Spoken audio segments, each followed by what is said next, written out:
Okay, press got it. All right. Hi, everybody on Sadior. Hi, everybody on Instagram and on Facebook. Hold on, let me connect to Facebook too. Bear with me, y'all. I'm still kind of out of it.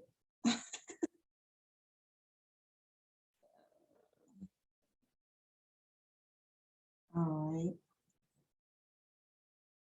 Mark, I don't see that thing posted to my link yet. I mean, the link posted to my page. But you know what? I'm gonna do something different, y'all. Somebody, all right. Somebody said I should join. Hey, Rev. So everybody could see me on both pages on Instagram. I'm gonna choose. I'm gonna request myself on both pages. Let's see if that works. You have no request, but how do I request it? I don't know how to do that. You understand what I'm trying to do? Like request Brooklyn Fatima on Uncensored, so then everybody that's on both Instagram pages could see. How do I do that, Mark? You know?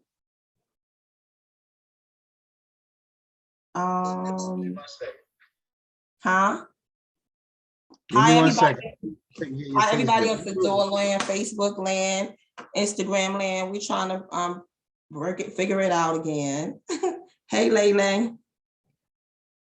All right, so today I was trying to make it so join both of my Instagrams. All right, so now I see the link just got posted to Facebook too.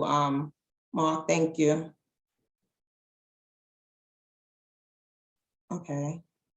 So now I can see the comments on Facebook.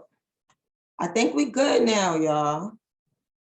Hopefully. I don't see who's looking. Okay. So I was trying to connect both of them, but I don't want to, we just had a whole issue. That's why I'm coming on late. So I don't want to touch anything wrong and then get knocked off altogether. So I'm just going to go on how I usually go on. So anybody that want to join, they want to join the live, they could just send a request on either Brooklyn Fatima or Uncensored. But anyway, so today we're going to have a show. We're going to be talking about a few topics that was trending. Oh, I want to say happy holidays to everybody. First of all, we just passed Thanksgiving and Christmas is coming up. How was everybody holiday? Mine was good. Hey, Yana, Lele. Send a request to Uncensored. Yeah, but how do I send a request? That's what I'm trying to see. I pressed the plus arrow, but when I press the plus arrow, it goes, you have no requests. Request to join. You have no request to join. How does that work? I don't know how to do it, guys. How do I do it? Okay, wait a minute. Now I think I know how to do it. Hold on, Brooklyn. Oh no, I'm on Brooklyn on this one. So Uncensored. Y'all don't laugh at me. I'm figuring it out as we go. Somebody suggested this after the last show. So let me see.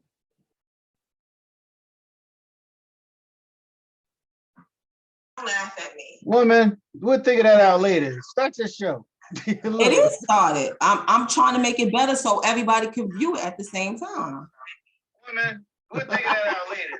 You said don't laugh. I'm sitting there laughing. Okay, so now let's see. My people was this patient, right, y'all? Okay, I sent the request. Let's see if it pops up on Uncensored. It didn't. I guess we'll figure it out later, like he said. Thanksgiving was great. That's good, Tank. Ayana, I tried. See, I need you behind the scenes as my administrator because you know you're the good administrator. But anyway, so we're gonna talk about a few topics. But how was everybody holiday? Mine was good. I was out of town, not nowhere far. I was in Pennsylvania with my niece. It says Uncensored was unable to join. I don't know why. But yeah, I was out of town. I drove to PA. My niece, she got her first apartment, you know, the one I had posted about, my brother's oldest daughter. And she decided to do a Thanksgiving dinner there. So we drove down and I stayed there and made my rounds to all of my people in PA. And I just literally came back probably like 3:00 this afternoon. So I was like, all right, let me do what I have to do to start the show on time. And I almost started on time. But it didn't work out. But anyway, we're not too late. It's 7:20. So anyway, I wanted to talk about a few trending topics that was in, that was out there on the internet and on the news and stuff. Like what's his name? The Arbery trial and what was the other guy? The Ahmad and the Kyle Rittenhouse. I'm gonna talk about that. Hey Toro. I'm gonna talk about the Jada and Will situation, the Wendy Williams situation, the Young Dolph situation, the Stevie J and Faith situation, and of course, then we're going to talk about relationships. I guess we'll save the baby for last because the baby topic will, be like a gateway into talking about relationships. So, how is everybody feeling about these verdicts that came out as regards to the Rittenhouse and the Ahmad? I know we all excited. We're not excited, but feel like a little justice was given for. You said I tried. Yes, a little justice was given to us for the Ahmad situation. But I don't like how I know a lot of people say about that whole what is his name? Rittenhouse, the Kyle trial. How really I don't know. I hear mixed things, like people feeling like I heard what is that, Candace? She was saying that is Candace Owens, she always got her little shit that she's saying that it was an our fight because he killed two white guys, but I guess she's missing the bigger part that he killed two white guys that was at a Black Lives Matter movement thing. So I don't understand. I really wasn't following the trial because I'm like doing something different, because everybody knows I'm like very passionate, and sometimes some things that be bothering me that I be seeing on the news, on the internet and shit really be messing with my spirit. So I try not to watch the news too much. I be hearing stuff or I see stuff on the timeline, but I don't really be watching the news like that because it be bothering my mental and my spirit. But what do you guys think about the verdicts that happened? What's up, Karima? Thanks for joining. Hi, everybody on Facebook and Instagram and Sadior Land. Thanks for tuning in. Like I said, last show, we're back in rotation. I was on break for the whole summer, but now we're back every second. Hi, African Princess. We're back every second or fourth Sunday from 7 to 9 on the station, and I go live on all of my social media pages, which is Fatima McNair, Fatima with a P, on Facebook, Brooklyn Fatima, on Instagram, and _ Uncensored on Instagram as well. So tell a friend to tell a friend. Oh, and then if you missed the show or you missed part of the show, we also, the show is being recorded and it be uploaded to the Sadior radio station. Hey, Bridget, thanks for joining. So anybody that wants to go back and look at this show or any other show, any other previous show, y'all could go onto the Sadior, SADIOR radio YouTube page, and you can see all the previous shows, and this show will be uploaded, like, if not tonight, immediately. If not tonight, tomorrow probably. So anyway, so we're going to be talking about that. You guys I don't want to get too political about that whole. Those are the two most political topics that I was going to talk about, was the Kyle situation and the Ahmad situation. Do you guys want to talk about that? What's up, Bridget? You have anything you want to say about those two topics, or should we move on to the more ratchet topics? Like the Wendy Williams and the Young Dolph and Jada and Steve's trending topics. What y'all want to talk about first? What's up, Roscoe? Which one of you? That's Roscoe, right? Yeah, that's Roscoe. Which one of y'all want to talk about? The Ahmaud trial hit home for me. Why did it hit home for you? Because I'm a runner. Oh, yes. She's a runner. She's a track star. We have Bridget on the line. She's the what we call her, the coach. She's the most healthiest person I know. She does all kind of runs and eat healthy and do all that. So of course, yeah, that hit home for you.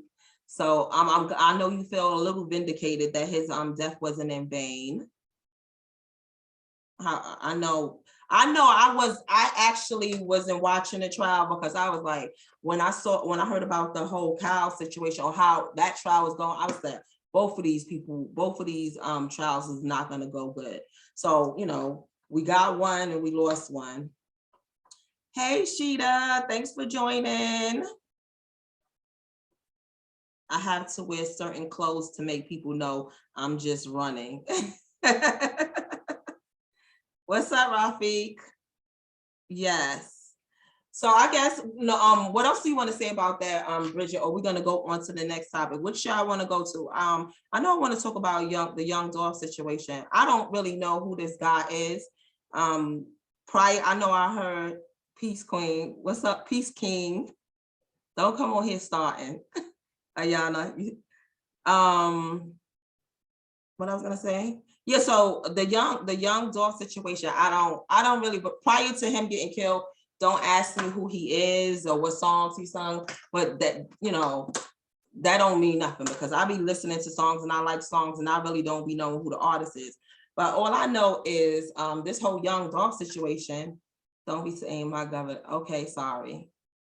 What should I call you then? Because that's what I call you. Feet, okay.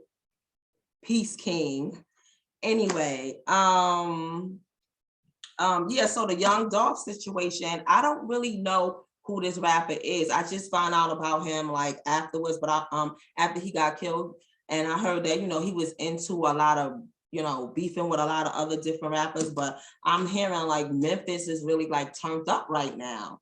Like a lot of people it's like a lot of back and forth with people getting killed, and they saying it has in regards to, his situation. So I don't know. I heard that his what do you call that? His memorial was shot up, and then even a comedian, they said a comedian from Memphis had made some sort of joke or light of the situation, and that he was just gunned down and murdered. So I'm just like, what the hell is going on in Memphis? And who is this guy? Like, he was so powerful, or like, has so much influence or whatever? Why is they turning up like this? Oh, I'm sorry. I'm not reading the comments on Facebook. I just seen it just come up. What's up, P? Hey, everybody on Facebook. I know I always be neglecting the people on Facebook. Don't take it personal. But yeah, so the gun violence is way out of hand. Yeah, and then I also seen like in Georgia over the weekend, not over the weekend, but on Thanksgiving, like an 18-year-old, and it's not just, what's up, Felicia? It's not just the gun violence, I guess violence period, because I just seen like in Georgia, 18-year-old stabbed his mother to death on Thanksgiving, and then a 5-year-old was accidentally shot in Georgia as well. Mark, they saying they can't see me on Facebook. Yes, you can, because I'm looking on my page right now and I can see it, P.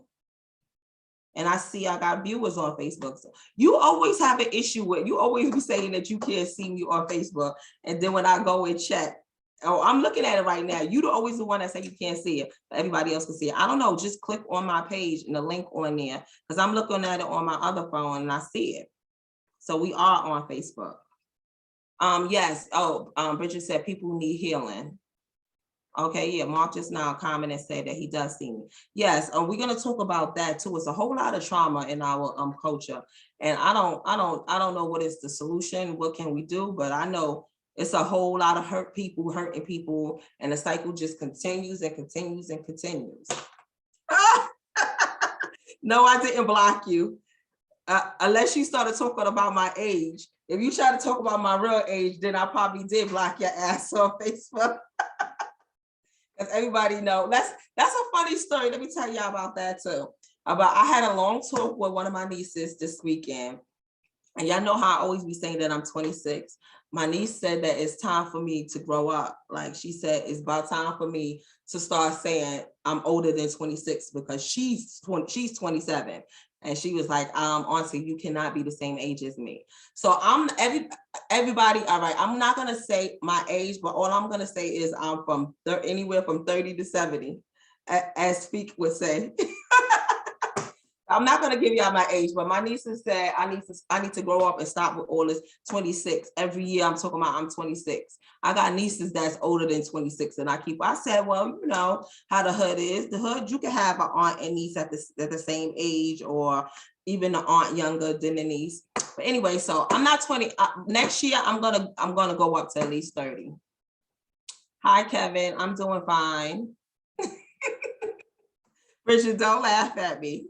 Yeah, so I'm gonna go up to 30 next year, but after that, I don't know. I'm just gonna stick with the whole 30. Everybody knows I'm not 26, but I'm not gonna tell y'all my real age. Anywhere from 30 to 60, but that's the age. So that's funny you brought that up. I don't know, P. If you block, that's I only been blocking people who have been revealing my real age. So if you block, you must have said something about my real age. So so now we talked about the young dog. I need my ass beat. Shut up. No, I don't need my ass beat. Listen, they say you only as old as you feel. I feel like I'm 26, so that's why I always be. And 26 was a good year for me, so that's why I've been dragging out the whole 26 thing. Leave me alone. If y'all so happy you want to say y'all age, that's y'all. That's not me. I was always told a woman is not supposed to tell her age and her weight. Like y'all guys didn't get this memo. Hi, what is that? Shipping Max, Kevin. Wow, you look pretty. Thank you, Kevin. Yeah, so I guess we're gonna get off the young dog situation because nobody really want to talk about that. I guess we done talked about that enough. We could talk about Wendy Williams because I don't know if Rev is on the line. He called me the young Wendy Williams, but I don't want to be considered the Wendy Williams. But yeah, I feel sorry for Wendy Williams. I don't know if y'all heard that she's got sick, and you know other people has been running her show, but it seems like that her health condition is getting worse, and you know it's rumors that she's not gonna be. She just said you have been 25 for 5 years though. So what? Why can't I be 25 for 5 years? Where Wendy at, Felicia? I don't know. I'm hearing all kinds of things. First, I was hearing that she was in a rehab, but then I was hearing that she really is sick. And I think I've seen some video footage and whatever, like she's not even walking. They saying that her health is declining and that she can't even walk, so that she might not be coming back. So I don't know. Y'all might be I might be hosting the new Wendy Williams show. I don't know. Y'all put y'all vote in. Let Wendy and them know that I can take over the show for her. Yes, praying for Wendy, P. We is praying for Wendy. Because even though Wendy is messy, everybody likes a little messiness. Obviously, for Wendy to have had as a long career as she has, for people to act like they don't like messiness, that's a lie. Clearly they do, because Wendy has been very successful with her messiness. And what you said, I don't know what's up with her now. That's sad. People like Sherry now. Yeah. I don't know. I haven't tuned in. I heard that Sherry also hosted it, but ain't nobody like Wendy. How you doing? Ain't nothing like Wendy. I don't know. Yeah, people be saying that they don't like Wendy because Wendy talk too much. A lot of people don't like Wendy because Wendy be blowing her ass. Wendy be blowing up a lot of people spots and shit. Like they, you know, she has no filter and she tells everybody business. You don't like Sherry, Felicia?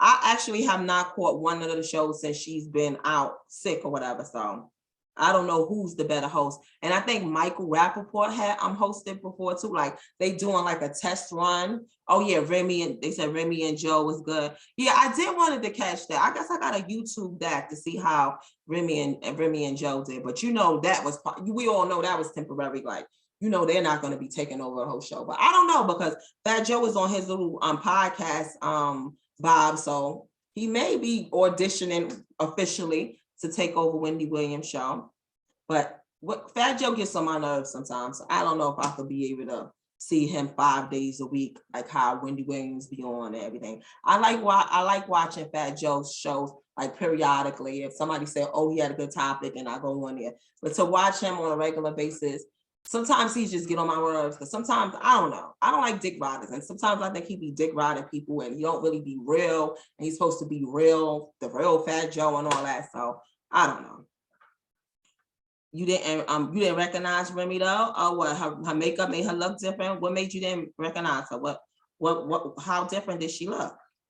What do you mean that you didn't recognize her? What does that mean? So that's Wendy. Remember when Wendy worked at S&D's on Belmont? Right, I don't know. I heard that. I know, of course, you know, here you go coming on here, making me tell my age again. So S&D's, there was an S&D's on Belmont. I remember that. Or at least somebody told me, because I don't think I was even born yet when S&D's was on Belmont. As y'all know, I'm 26. But yeah, no, I did hear that she used to work on working there, but I don't remember her working in there. She lost mad weight. She just looks different to me. Oh yeah, I don't know, but I like Remy. I like Remy weight loss. What I don't like, that's my girl or whatever. You know, I don't like how she handled that whole situation when Fat Joe had called Lil Mo and them bitches. I think she was being bullied, trying to bully Lil Mo and them. I didn't like how she handled that. But there's one thing she recently did. She laugh out loud, my bad. I think she was married to the owner. Oh, okay. Well, I don't know. They said she only been married once, right? And her husband is from Brownsville, so maybe he is that. Maybe he was. I don't know, but they say her husband was a bum. Like he wasn't nobody. So I don't know about him owning S&D's or whatever.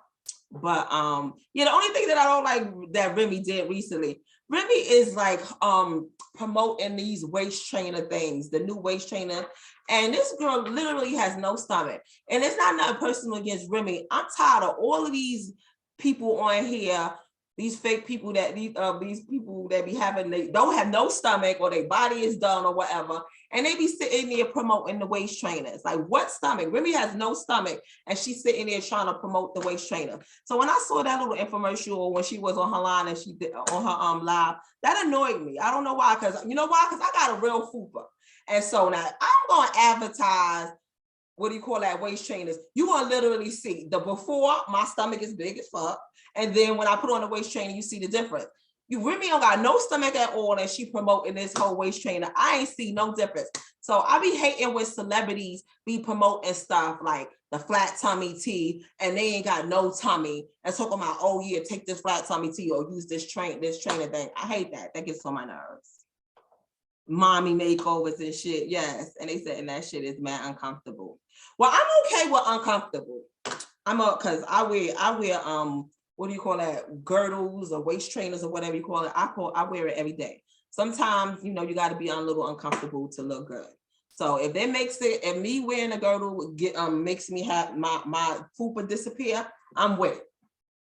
So sometimes you, especially as a girl, we do a lot of stuff that make, like walking around in heels. Nothing is comfortable about walking around in heels, but we do it because it looks cute and makes our outfit thing. So all of that worrying about comfortability, I'm not worried about that. I'm worried about false advertisement. How will you have no tummy at all talking about the waist trainers, or you done got, you know, a tummy tuck and then you trying to promote flat tummy tea, like this is what made you get that stomach.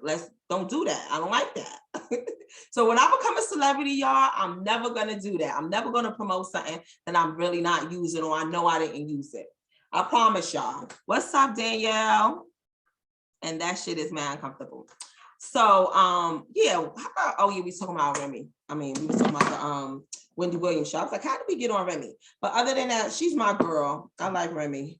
But those two things, those are the last two things that she did that annoyed me. When she tried to bully that whole situation with Little Mo and them, and that advertising for that trainer thing, and she has no tummy. So then we're going to talk about, I don't know, now here's another subject that's been trending, which is the Will and Jada situation. I want y'all to back up. I want all the dudes to back up with my girl Jada, all right? She's one of our leaders. I want y'all to leave Jada alone. Jada has become very vocal and she's speaking her truth. And for some reason, the guys are so mad. They are, oh my God, they like give her back to the streets. They is just out here totally dragging my girl Jada for what? First of all, so you're not selling your, yeah, no, I'm not. I'm not going to sell my soul for the bag. No, I'm definitely not going to do that. It seems like she's shaming him. So how do you feel? Okay, Bridget, since you're the first one to comment about the Will and Jada situation, and you a whole woman, so you literally see where, because a lot of guys feel like she's basically, or she's saying like embarrassing Will at this point, and I don't feel like that. I do not feel like that she's embarrassing Will. First of all, I feel like the Jada and Will situation is just like everybody. A few years ago, everybody wanted to be Will and Jada, but everybody knew about the rumors about Will and Jada always had an open relationship and they used to swing and all this other shit. So why is this such like a shock to people that when she's saying like, you know, she want to feel in love and all the little remarks that she's saying, and how is this embarrassing Will? I had got into literally a big debate with one of my homeboys. What you said, it might be for promotional stuff for his movie as well. I don't know if it's for promotion or what. I just know that sometimes people are in relationships that are, you saying that it might be for promotion. Maybe their relationship was for promotion. Everybody, I don't feel like their relationship was as good as everybody thought it was. Everybody wanted to have the Will and Jada thing going on. I never really wanted to have that kind of relationship.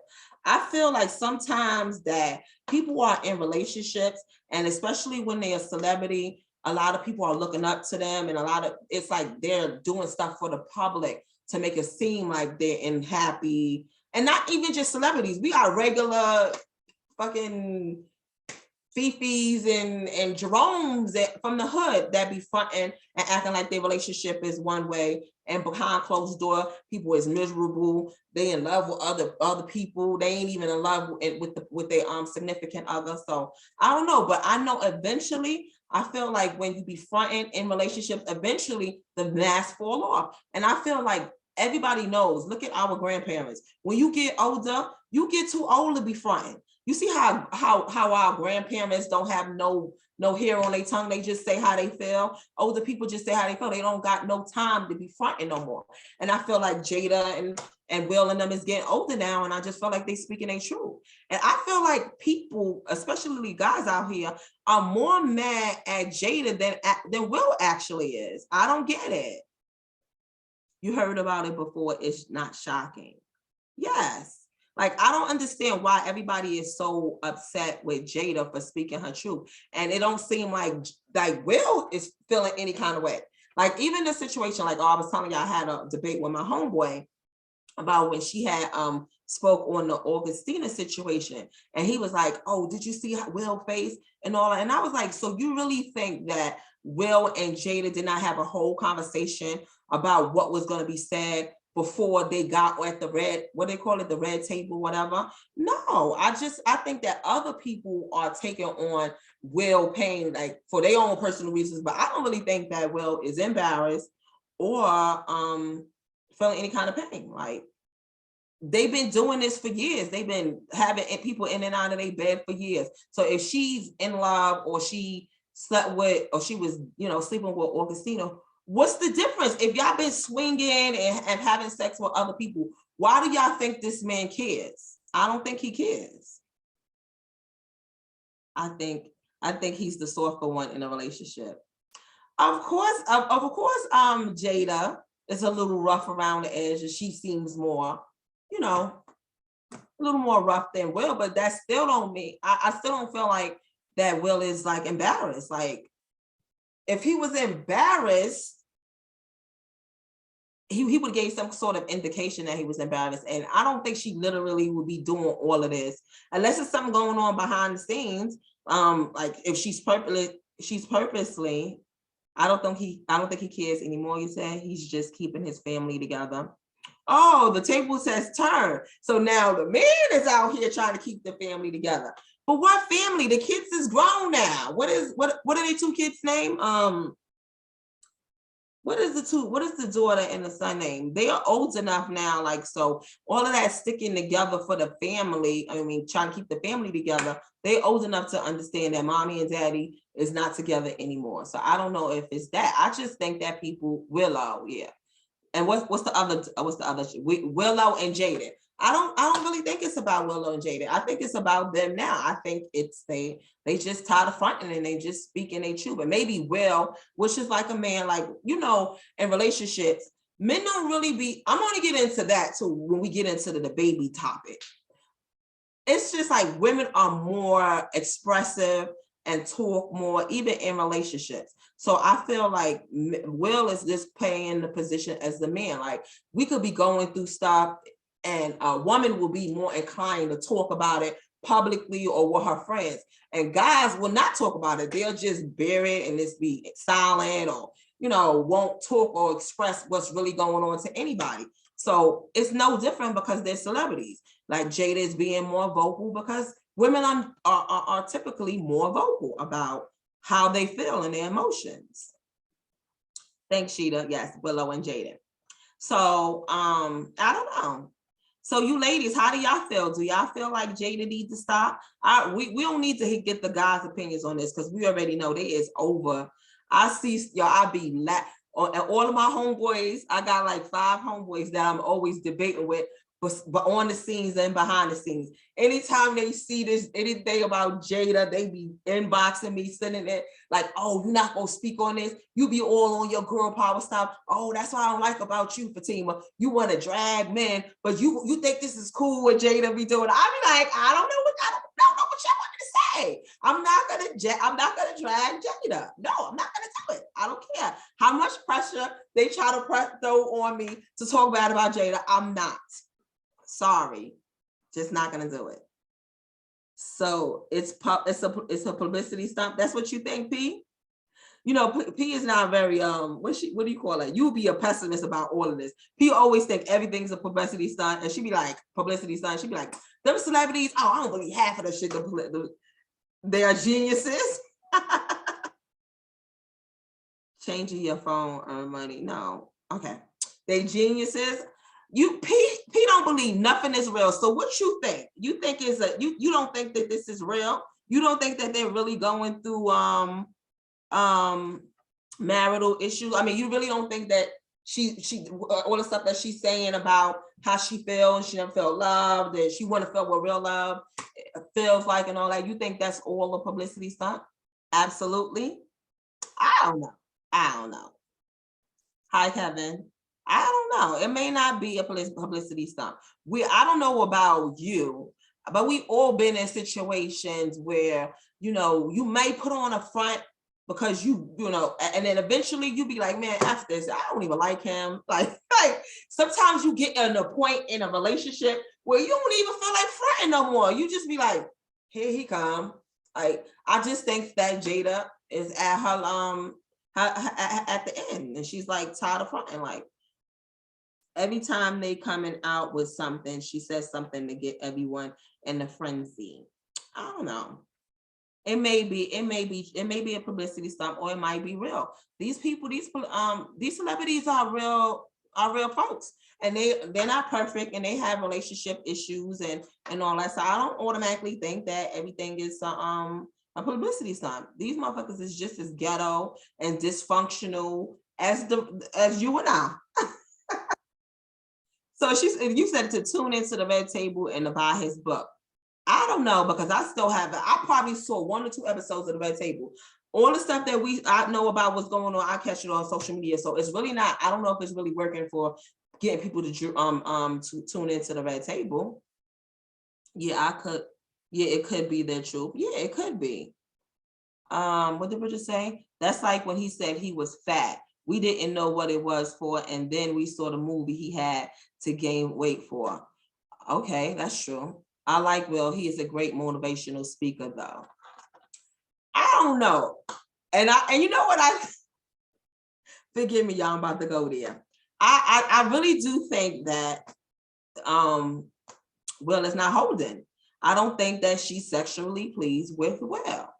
And I think that's an issue. I think that's probably how they started introducing other people in a bed or whatever. But I guess she's over that like now. I don't know about y'all. Like I don't know. To be in a relationship, like a whole marriage, a long-term relationship with somebody and you're not sexually pleased, that could be frustrating. So I don't know, she looked frustrated. Maybe she's sexually frustrated. Maybe she's tired of Will and his little penis or his whack sex game. I don't know. Agreed. What do y'all think? Do y'all think that's what it could be? Like Will might not be holding, and she's this, and that little dude, Augustina, came over there, gave her some of that young pipe, and she's missing that and all that other stuff. I don't know. It could be sexually. This could be sexual frustration, like pouring out of her as well. But all right, so we're gonna move off of anybody that want to join the live. Y'all can join the live. Send a request.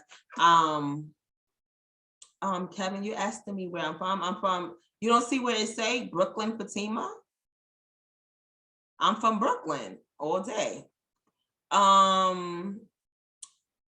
Yeah. So we're gonna move on to the next trending topic, which was I wanted to discuss was Stevie J and Faith Evans. So P, what do you have to say about that? So I don't know if you guys or in Sadior Land. Hi everybody in Sadior Land that's listening, and on Facebook. I don't know if y'all seen the video that was trending on the internet, where apparently Stevie J, he went live. No, I'm not. He said, I'm from Jersey. I am from Brooklyn all day. He's from Brooklyn too, but he just likes to claim Jersey actually, but that's a whole nother topic. But yeah, Stevie J and Faith Evans, it's a video that went viral of Stevie J. He walked in the house while Faith Evans was in the bed, and he totally disrespected her, calling her all kinds of B's, and alleging that she's supposed to have slept with, cheated on him and slept with some men in his house, in his bed. And I was just like not feeling sorry for him. I don't know how you guys feel about that, but it's like, this is what did Stevie go by? The Creep Squad. He did so much on TV to all these different women, played them in so many ways, didn't take nobody serious, made all these women baby mothers and all that. And now you sitting here crying about your wife allegedly supposed to have been cheating on you. And what I don't get, which is gonna it's gonna lead us into the baby situation. I don't know what's going on with these men these days. What is this whole everything, nothing new with them two? Two white powder old head G's going wild. Yes. It was giving me coked up and doped up vibes, P. I was like, what is this? She looked totally high. We didn't know how he looked because all we hear is his voice, but we all know that he hit the what do you call that, sniff lines and stuff. I think, and then for him to actually come on, I think the next day or a couple of days later and apologize to everything that all the stuff he said, that it definitely was giving me crackhead vibes. Definitely was giving me crackhead vibes. But even if it was crackhead vibes, I'm just so over.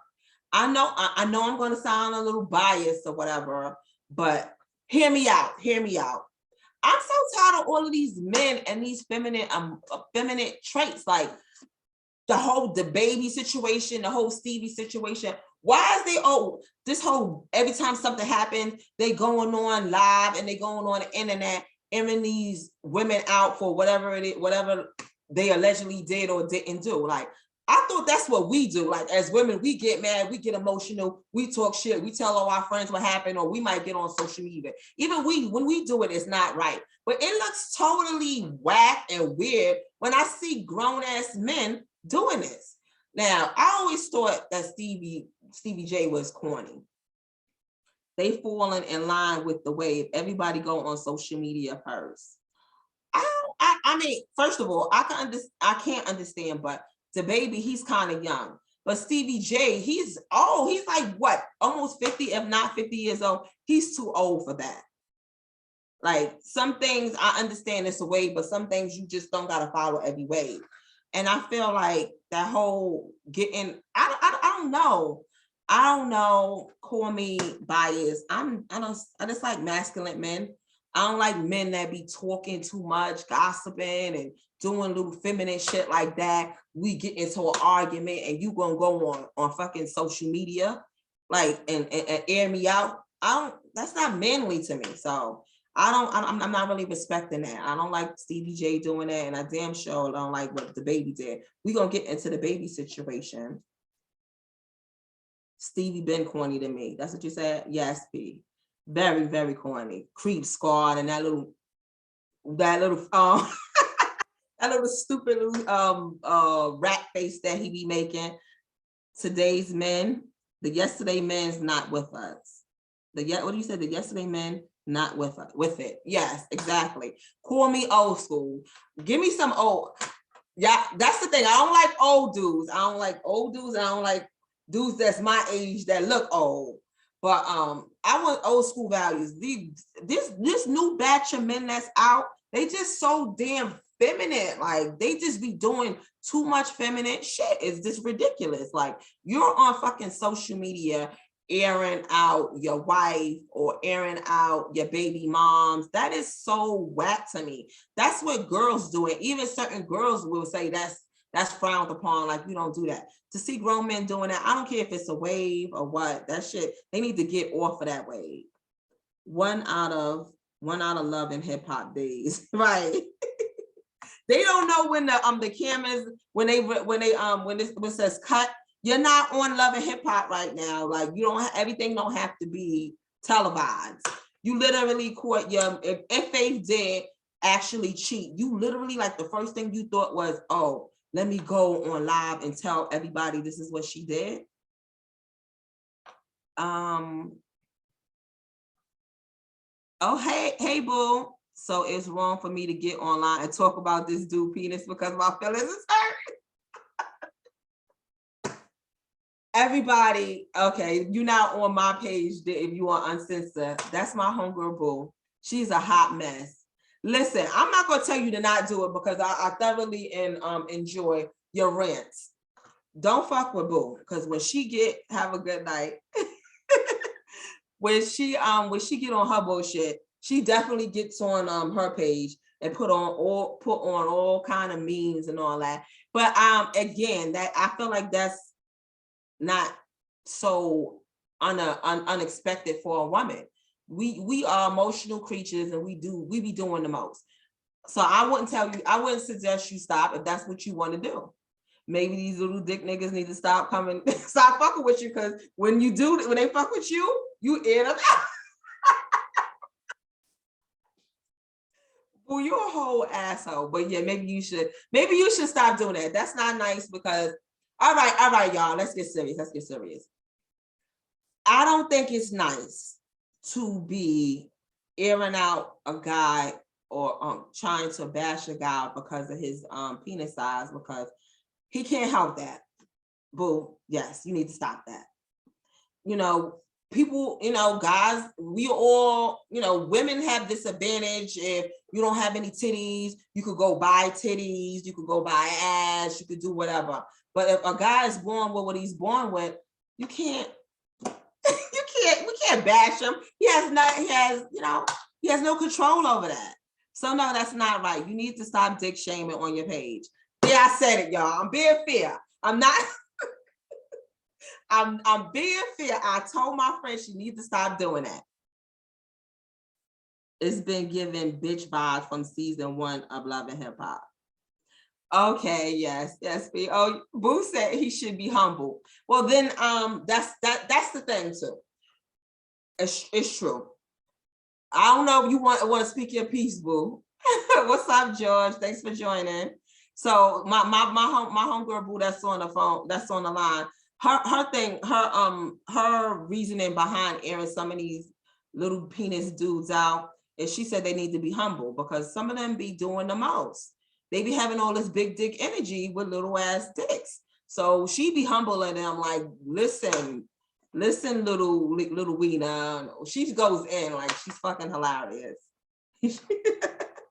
So as long as you don't do that to innocent people that just be minding their business and having their little penis and trying to be faithful and please they woman. If you only do that to them when they do something bad to you, I guess it's fine.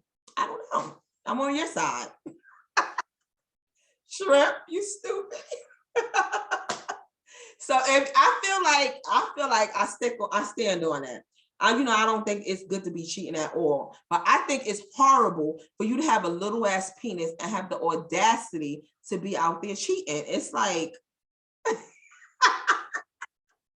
well, fix it. I have a filthy mouth. Get off my line. Do not start with me. This is how I talk. Shut up, okay? I do think it's a lot of audacity for you to, if you have a little penis and you have a girl and that she's willing to work with you and your little size, I think it's a lot of audacity for you to cheat on her. So when you do stuff like that and you get aired out, I don't feel sorry for you. If you know you got a little ass pee and that you found somebody that's actually gonna, willing to commit and still work with you, and you still out there doing the most, then you ask for whatever smoke they bring. I'm sorry. Oh, they said they buying penis too. Oh, buying the penis extension. See, I heard that. I don't know how true that is. You can buy oh yes, there is a surgery that you can buy a bigger penis. Yeah, you're right. So I don't know. Showing everyone your disability, embarrassing me. Exactly. You out here acting like you all booed up and you let us do. You ain't telling your girls that he got a little thing. So you keeping it on the low. But then he have the nerve to be going out there spreading that little shit to other people and that other people know. I feel you. Humble yourself, my nigga. Humble yourself. You want to be out there giving up that community penis and you ain't even packing like that. So sometimes you deserve to be aired out. Yes. You're right. It's a disability. You're gonna give me a trouble, boo. I'm trying to be nice on here. I'm trying to be nice. But how do we get? All right. So how do we get on this topic? Oh my God, I got confused just now.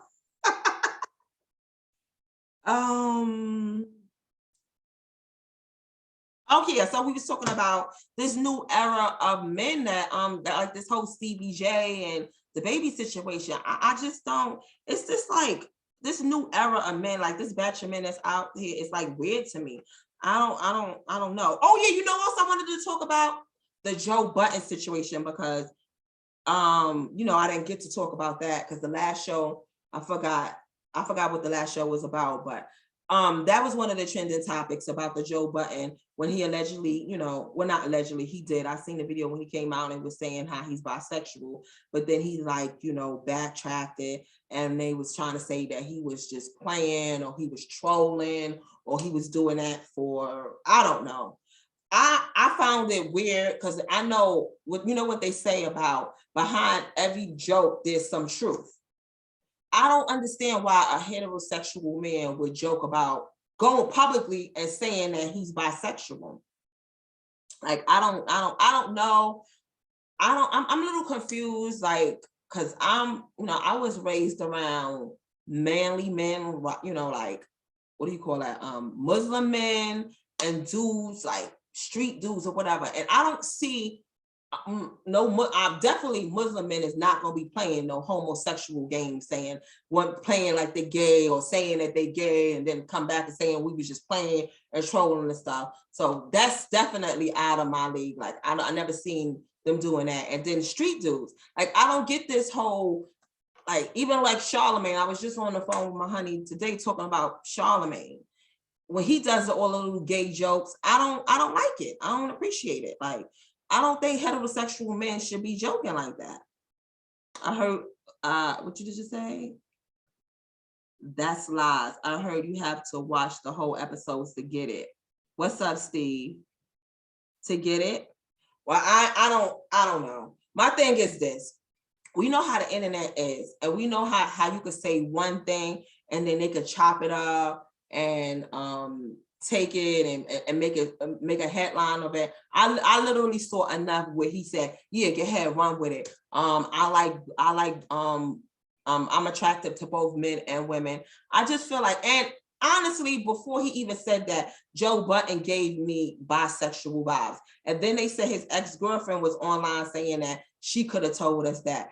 I think the men that be so fixated on disrespecting women, Joe Budden don't have no respect for women. And then if you remember when he was on Love and Hip Hop and he had the what is her name? Sin, his baby mother. She was literally begging him to have sex with her. Do y'all remember that? How he was saying that he's too busy and he's trying to get to this money and all this. And she's literally crying and begging for her man / baby father at the time to have sex with her. I don't care if y'all saying that you gotta watch the whole episode. I said behind every joke is a little bit of truth. I've always believed that. And he gives me bisexual vibes. I'm sorry. Yet some people don't want to believe it. Yvette, Mind, Body, and Soul. Thanks for joining. Y'all with all these long names. Yeah, so I don't know. Joe Budden gives me bisexual vibes. So, I mean, some people might not want to believe it, but I'm going to believe it. He told me to run with it. He literally said, yeah, I said it, and I run with it. So now I'm running with it. I don't know. I don't like guys like that. That's weird to me. That's weird to me to be saying stuff like that. Like Charlemagne, like I like Charlemagne. Charlemagne, you know, he keeps it real, and he's like say stuff that people are thinking that are scared to say. But I don't like all the homosexual games that he play. Like sometimes he can't have a regular interview with somebody without flirting with him or throwing some sort of gay joke in there. And I don't like that. Hey Bella Bonita, I heard you have to watch. Okay, yeah. So that's the Joe Budden. We talked about the Joe Budden. So now we're going to talk about the baby. And then that baby segment is going to lead us into the relationship segment that I wanted to talk about. So now, baby, everybody's seen the video that went viral with the baby, right? With him going on live and violating and disrespecting the mother of his 3-month-old baby. Not only did he verbally disrespect her, he was kicking her out. He was calling her all kind of bitches. He was saying that you've never been you've never been my girl. You always been a side piece and all this. This totally just trying to embarrass her. And I just want to know, like, how did we get here? How does that cool? And the issue that I have with a lot of men, hey boo. The issue that I have with a lot of men is nobody's addressing this. Very few people are addressing this baby situation. I got my homeboys who don't want to talk about it because they be like, well, I don't like to talk about relationships because one of my homeboys, Mike, he went in because one he didn't want to talk about it. So then I know like recently if some pictures coming out where she was back with the baby or whatever, and he was like, look Fatima, look, you always want to advocate for women, and look, now she's back with him. And that's why we shouldn't speak on people relationships, because these women be silly.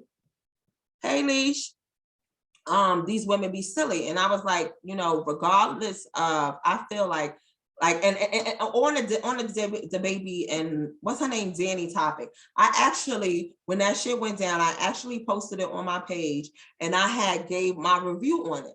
And I didn't just bash the baby. I actually spoke negatively against him and her. But my regular folks, my regular guys, friends on here that always want to debate me on everything, one of them was like, oh, Fatima, you need to stop man bashing. If y'all don't remember, like I put on the post and I was like, yo, this is this fuckboy shit. Like whatever you going through with your baby mother or whatever, it should have never been on It should not have been on live. And definitely you out there calling the mother of your kids all kind of bees and saying that she never was your girl and all that. This is out there in the internet. And what you say and do on the internet, I don't care if you delete it. It's still out there. Somebody could have recorded it. And you don't never want your child growing up and seeing, oh damn, my daddy was publicly violating my mother, saying that she ain't shit, she's a B, she was never with him or whatever, and stuff like that. So I felt like on that aspect, he was corny for that. And I felt like I couldn't feel any kind of too much sympathy for Danny, because this is the same woman who, you know what they say, how you get your man is how you lose your man. You know what I'm saying? She started getting involved with him when he was in a relationship with his first baby mother. I don't know if it's his first baby mother, but his other baby mother. And she was like making fun of when they was going through the issues, and was his other baby mother is like brown skin or dark skin. And she was like, oh, he like light skin now, and trying to like shit on her because, and I felt like this. I didn't even know how I did my research. I didn't even know she said all this when I made my comment on my page. But I just knew that she got with him when he was with the first baby mother. My thing is this whole thinking, it really bugs me out when I see girls who creep with dudes when they have a girl or a wife or whatever, and they creep with the dude. And even if you convince the guy to leave his girl or his wife, how could you actually trust somebody who you was creeping with when he was in a whole relationship? Do you really think that you that special that it's not gonna happen to you? Yup, how do you get them is how you lose them. Foolish. Yes, Benita. So I really couldn't feel sorry for her. Like I didn't have no sympathy for her. I'm like, well, them tables has turned, sis, and it seemed like he's violating you more than he violated the other one. So I actually spoke both on the Danny, or both on the baby and Danny, but here go my debaters jumping in my comments talking about I need to stop bashing men. I have concluded that a lot of these men out here just want women to shut up. They don't want you to say nothing negative, even if it's the proof. Like when I posted those videos of that the guy, all the videos when I be saying these download dudes and they be getting exposed or whatever, guys be getting mad at me, debating with me about that. Like when I be saying a lot of these guys be on the down low and all that, and then they be saying, oh, Fatima, you can't think like that. But then when I show you all these different receipts, how you keep on disputing that, like saying that really happens. That don't really happen. And it don't have nothing to do with it, because I had one of my friends on Facebook, guy talking about, oh, he was more or less trying to say it's a lot of the street dudes that's on a down low. And it's not, I don't really think it's just street dudes. We got people that's in corporate America. We got people that are pastors. If you hear some of the stories that these wives of all walks of life, they done caught they husband or they man or other men or found texts and all that. So I don't think it's just a street dude thing or a jail thing. I just think that it's a thing that is happening, and we have to be vigilant and not act like that is not happening. And for guys to be sitting there and be getting so upset with me when I expose it, is this really weird to me. I'm not making this shit up. I'm actually showing y'all the video of the guy, and this is why. And if the last video that I posted of the gay guy who outed the other gay guy in front of his girlfriend or whatever, he got into details about how he was having threesomes with him and a whole bunch of other dudes on the streets and all that. And the guy was like, oh, I'm not no homo. So now we have a homosexual guy literally giving details and saying what he did, and the guy's not arguing with him. He's not getting mad or all that. He's saying, yeah, what you talking about? I ain't no homo. I'm not a homo. I think a lot of these guys be in denial. I don't know if it's because they're giving it, if they don't consider themselves gay, if they're the one bending the person over or whatever. But all I know is we saw the video right there, and the guy was so exposed, and he's still saying that he's not gay. So what I'm trying to say is we as women, we got to be more vigilant. And just because you ask some motherfucker if they Are you bisexual? Are you gay? You got to look for signs. You got to look for everything. You got to pay attention to people's behavior, because these people being bisexual as a man is not something that that people are being very expressive about. It's not, it's not something that a lot of guys is so open with saying. So you have to be, watch and pay attention to signs. So now when I'm saying that, I don't think it's fair for guys to get mad at me for even expressing that. Like, hey girl, why it say you on 2 different pages? Last to IG. Yeah, I don't think it's right that anybody could be mad at me because I'm saying that. Like, I had one guy talking about, oh, what is the problem, Fatima? Like, did you have a boyfriend or something that you caught being gay? I was like, no, but I do have a lot of, I'm giving y'all I'm just being real, like real life experiences. I personally have, not that I know of, but I don't put nothing past nobody. I don't know about any of my exes or anything being bisexual or whatever, but I do have people, I have friends, I know of people that literally have caught texts from their baby father or man, or a baby father or their boyfriend that was creeping, it was on the down low. When I was at a baby shower with my homegirl, a couple of weeks ago, and she was telling me about, I don't know why this is doing this. Okay, I'm gonna just leave it there. Something popped up on the screen. One of her ex-boyfriends, who she was with for years, is literally living as a transvestite right now. This is real shit, y'all. What's up, Jay? Thanks for joining. What's up, Brent? I'm a Montessia. This is real shit. Like, she literally showed me the pictures of him before when she was with him, and showed me the pictures of him now living as a transvestite. What do you call it? Transgender? I don't know. Tranny. I don't know what's the correct term or whatever. He didn't get his sex changing out, but he's dressed as a woman now. So whatever the term it is, we use for that. Now, this is a girl that literally was in a serious relationship. They was together for years. And I said, so what, wasn't no signs or whatever? And she was just like, I don't know, looking back in retrospective, he used to be real attentive, like, into what she wear and how she wear her hair. Yeah, you should wear this and you should wear your hair like that and all that, but nothing really specific. She's really shocked behind this whole shit. So, and this is a personal friend of mine that shared her story, that I know other people. So for people to act like that, this is not a thing. This is a fucking thing. You got people, they got support groups for women that, that talk about that they caught their husband or their man with another man and shit. Like, this is the thing, and people acting like that is not really happening, but it is happening. So I'm not gonna focus too much on that. I feel like guys these days, they just want us to be stupid and don't say nothing. Montessia, you said that's the devil? It's something. I don't know what it is, but it's the thing. It's something that happened, that's happening more often than people would like to acknowledge or admit. But I feel like so even when I was talking about the baby and stuff, and the guy, my homeboy, was saying that I was bashing men. I said, how do you get that I was bashing men? So if I'm talking shit about a fuck boy, why would every man on my page be offended? Unless you're a fuckboy, I'm not talking about all men. I'm talking about fuckboy, you doing some creep shit or whatever, and I'm fucking popping my shit about that particular guys or guys like that. If you like that and you get offended, okay, then you get offended. But I'm not talking about all men.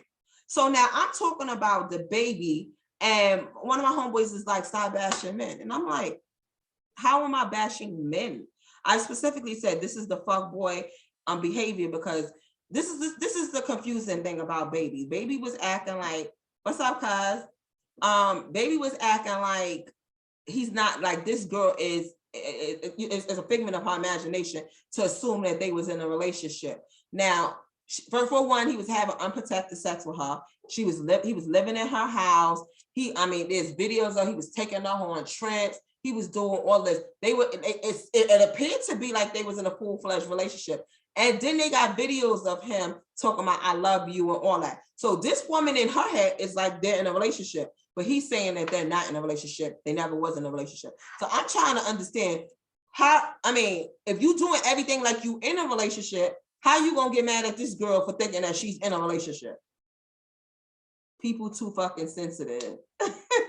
You can express your feelings how you want. Monty, you already know. You know I am. You know I don't care if they don't like what I'm saying. I'm still say what the fuck I want to say. And we can argue or debate about it, but you telling me to shut up or stop bashing or stop doing that, that's not gonna stop. If you feel like it's bashing, I don't know what to tell you, but I'm gonna say what I want to say. But I feel like that's an issue that the baby dad, like you trying to make it seem like this girl is bugging out when you would hold her, you was handling her like she was your girl, and now you were trying to say that she's not, that she was just a side piece.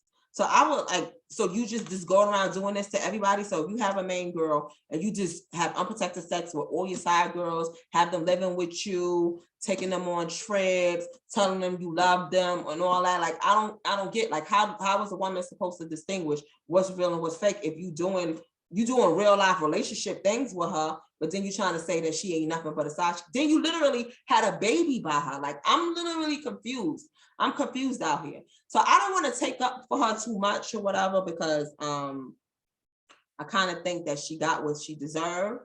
But at the same time, I feel like a lot of men, like some of my homeboys that I was talking about the whole situation with, they don't want to talk about the baby because they was like, oh well, people be having they problems in their relationship. But I feel like when you do goofy shit, people should be held accountable. Like nobody's above being talked about, or nobody's above being judged. All that, oh, we need to stop judging. Everybody judge. We all judge. You know what I mean? And it just seems like a lot of guys, certain guys don't want to judge when it's the man. But if we as women do something like Jada, like everybody, all the men out here are very vocal and very expressive about how Jada moving. That's their relationship. And if it works for them, then cool. Y'all want to crucify Jada, but then y'all want to let baby rock because, oh, that's their relationship and I don't want to speak on relationships.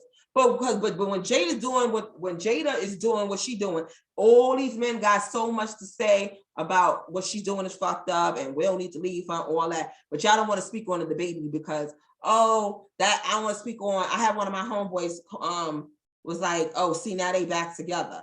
Now, I don't care if they back together because at the end of the day, it's like when stuff is done, when stuff is being done, regardless, like in my, I'm gonna throw myself on the cross. Like when I was going through my situation with my ex, I had my friends that was talking to me and with no expectations. They wasn't telling me, oh, if you get back with him, we're not gonna be your friends. They were giving me the support and encouragement that I need, like Fatima, you know your worth, you know you don't deserve this. You know, I know it may be hard to do, but you know what you gotta do. You know what I'm saying? And it was times when we got separated, between our separation, that I went back with him and stuff like that. Never once did they say, oh, you got back with him, so we ain't talking to you and we ain't your friends. No, if you somebody's friend or you love them or you want the best for them, regardless if they get back with the person or not, you still speak on it. And I feel like as with the whole baby situation, regardless if Danny got back with him or not, he still should be called out on his goofy shit. What he did was very disrespectful. And the baby is young. I think he's 20-something years old. Where is all the guidance that these younger guys need? Like, as an older guy, regardless if you don't want to get in a relationship or not, the OG should be pulling them up like, yo, that's not cool. That's the mother of your kids. You shouldn't be doing that and all that. No, you just letting these motherfuckers run blindly. Like, they young. Imagine, if we didn't, well, a lot of us didn't get any guidance, but in your 20s, I'm firm on believing that people don't get good sense till they at least 30. Most people don't get good sense until they at least 30. Now, the baby, he's 20-something years old. Where is these what you call it, OGs telling him, yo, that is not cool, bro. That is some goofy shit that you doing. You on live violating the mother of your fucking seed like that. No, nobody want to speak on that. And even if they don't want to speak on that, like if they don't want to speak directly to them, they can have, these fools are better off being raised by wolves. I think some of them was raised by wolves. I really do.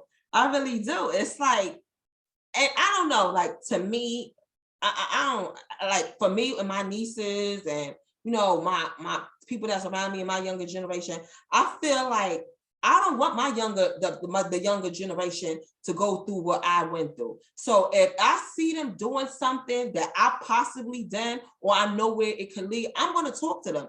This whole new thing that, these people be running with, oh, you got to let people do them. They got to make their own mistakes. I get that people got to make their own mistakes, but we as elders supposed to be helping them minimize some of the mistakes that they did.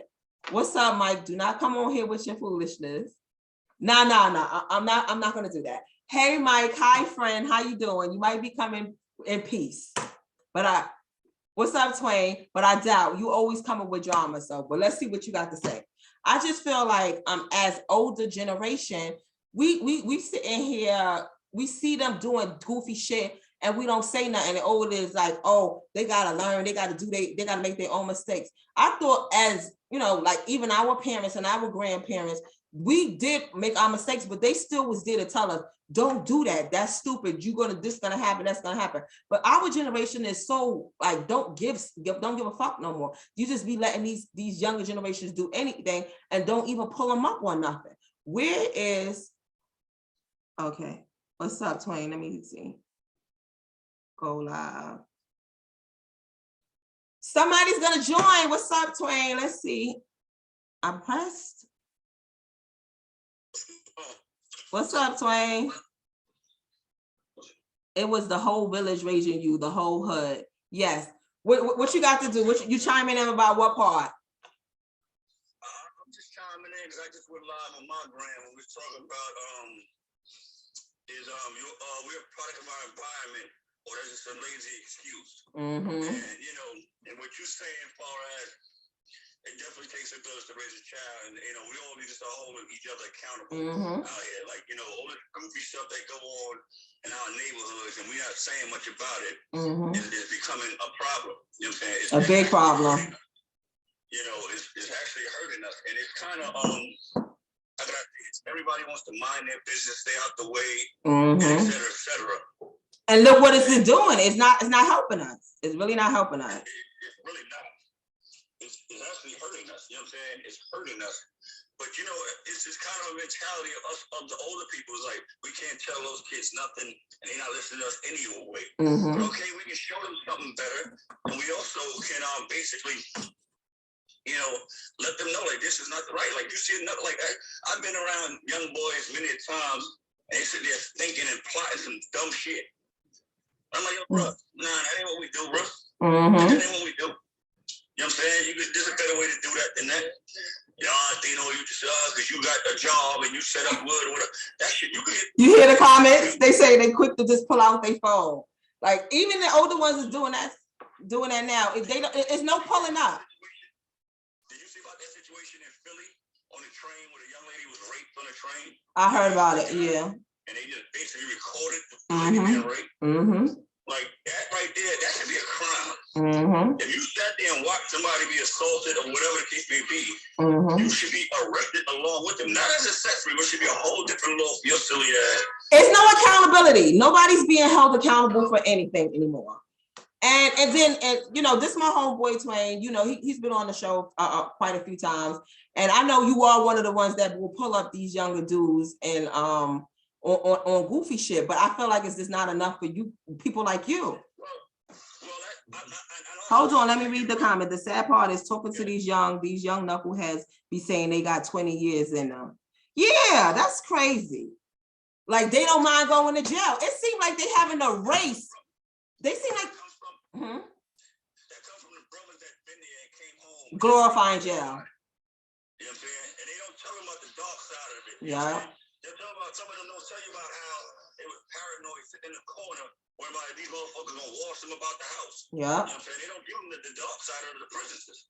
Yeah. They don't tell about the field. They don't give them the whole dark side. They come out, they still, with some weight on them, massage on them, they walk around like they was cool. And there's nothing wrong with that. But give the whole story, bro. Give the whole story, man. Who the fuck would get 20 years around a bunch of men all day? Like, what the fuck what are we really talking about here? Apparently, Twain, I feel like they having a race on to who could get to jail quicker. Like it doesn't make no sense the way that they killing and shooting and doing all kind of shit over the slightest little thing and so fast. And it's like what she said, like what one of them said, is like they be like, I don't give a fuck, I got 20 in me. And they feel like if they doing it young, they literally, because they seeing all these dudes coming home from doing 20 years and all that, like you said, coming home with the good skin, they body good, and they, and they made it seem like it wasn't a big deal. So they do feel like they do have 20 in them. But now, then you have those same conversations with these people 10 years down the line, and they'll tell you that they regret all that. Like, it wasn't worth it. They sitting there, trying to explain their life away. Mm-hmm. You know what I'm saying? They're trying to explain their life away, like, why I do that. Was that really worth it? Mm-hmm. You know what I'm saying? Like, was it really worth it? And then the same people they're reaching out to, to get their, I'm trying to get my food. The same people they're reaching out to, that they did all that violence for, all that energy for. They don't even, let's not talk about that. You already know. You already know. Them saying, this is what I don't understand.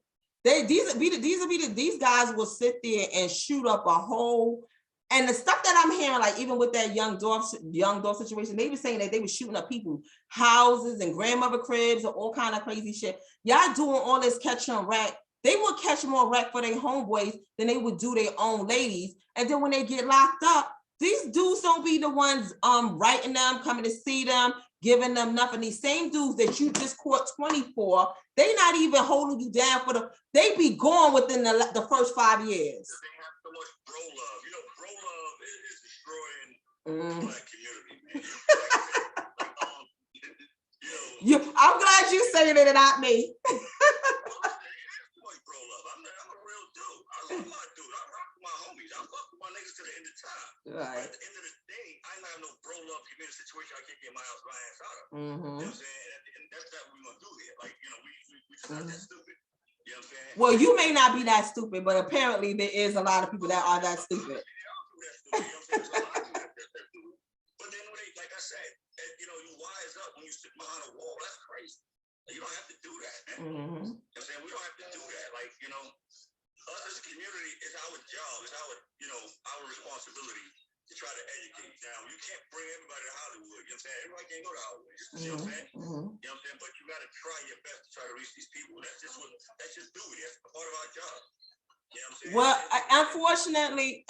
unfortunately, Dino, a lot of people don't have that kind of mentality. They really are fixated on self-preservation. Everybody is all about their self. You got family members that don't give a fuck about you. They just give a fuck about themselves.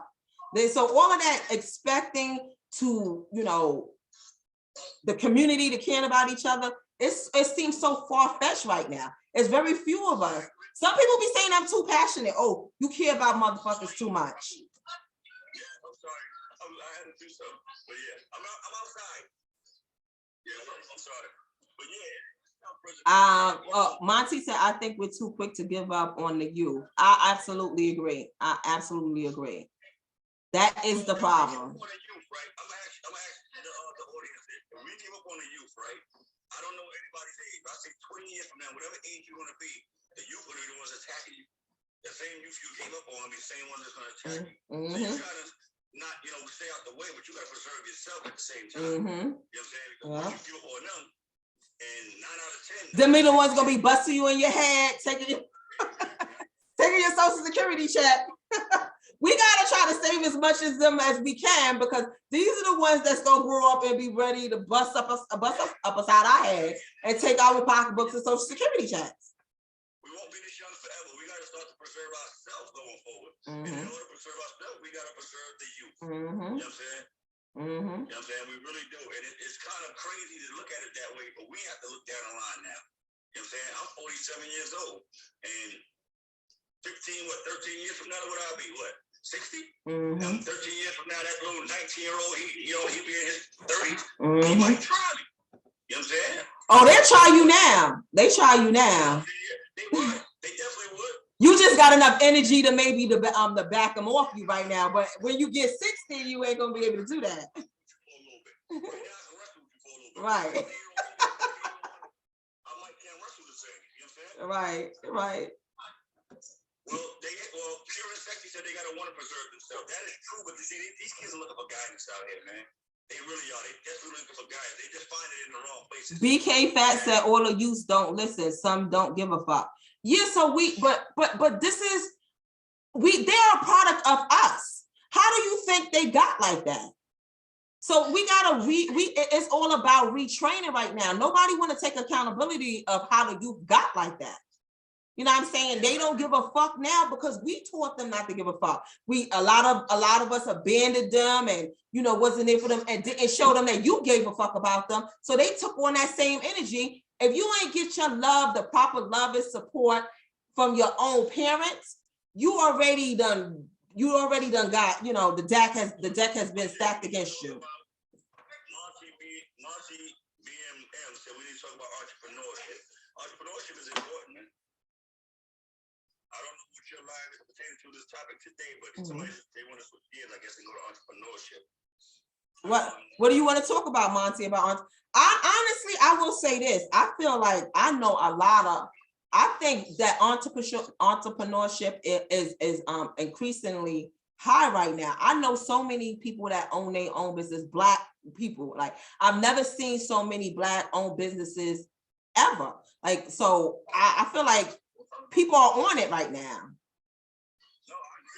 If you give me 10 of them, I can help 2 or 1. I did my job. I can't save them all. Level the platform for everybody to get an opportunity to become entrepreneurs. I don't care what you're doing. You can sell,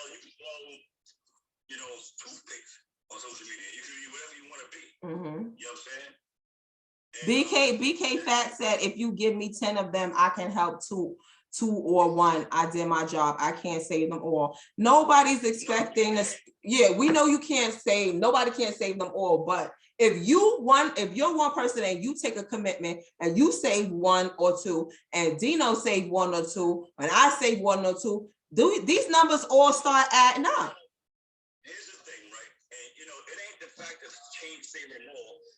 We follow people in this culture right now. Everybody follows trends. And the trend right now is drill music, the slide on the ox and all that other nonsense. These knuckleheads do. I'm over it. Yeah, we all are, because that's not where we're at in our mindset. But if we got to change that mindset first, we got to stop making that the cool part of the culture, and then all the other kids will follow suit. And we will save them more. Because if you change the narrative, they all gonna fall in line. You know what I'm saying? That's what they just do. You know what I'm saying? Yes, you have a few other apples that still be on knucklehead time, but for the most part, they fall in line. But right now, they out there. You know what bothers me, Twain? The whole, we already know, we're a little bit older. Well, you way older than me, because I'm only 26. Huh? I'm sorry. We from the older generation or whatever. So we over this trap music. Well, I don't know if you call it, you said it's drill music. I don't like to see these older rappers or these older celebrities that be encouraging that foolishness. Like, that's what bothers me. Yeah. Well, what they try to do? They try to go for the image. They say that, this is part of our culture. This is part of, and we put my air quotes up. This is part of our culture, and this is part of hip hop. And it's really not. You know what I'm saying? But listen, but we need to start holding them accountable, because it's really getting bad. Like, these rappers are getting killed and killing each other worse than these dudes in the street. Like, this rap game is really like the streets right now. Oh, yeah. This is ridiculous. Is being a rapper the most dangerous job in the world right now? I don't. They more dangerous than the drug dealers now. This is crazy. Not the way. Even the ones who don't give a fuck, they'll respect you on a grind. I wouldn't want to be a rapper right Me now. either.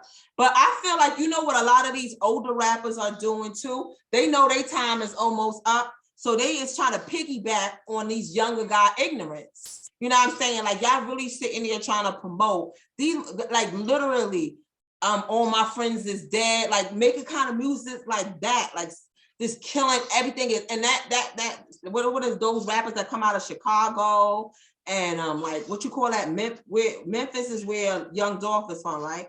Like, they music is really, really, really violent. Like really violent. Like, what are we listening to? Sometimes I'll be like, what? Like the radio is on. If you literally listen to the lyrics, you'd be like, man, cut this shit off. Like, you can't be serious.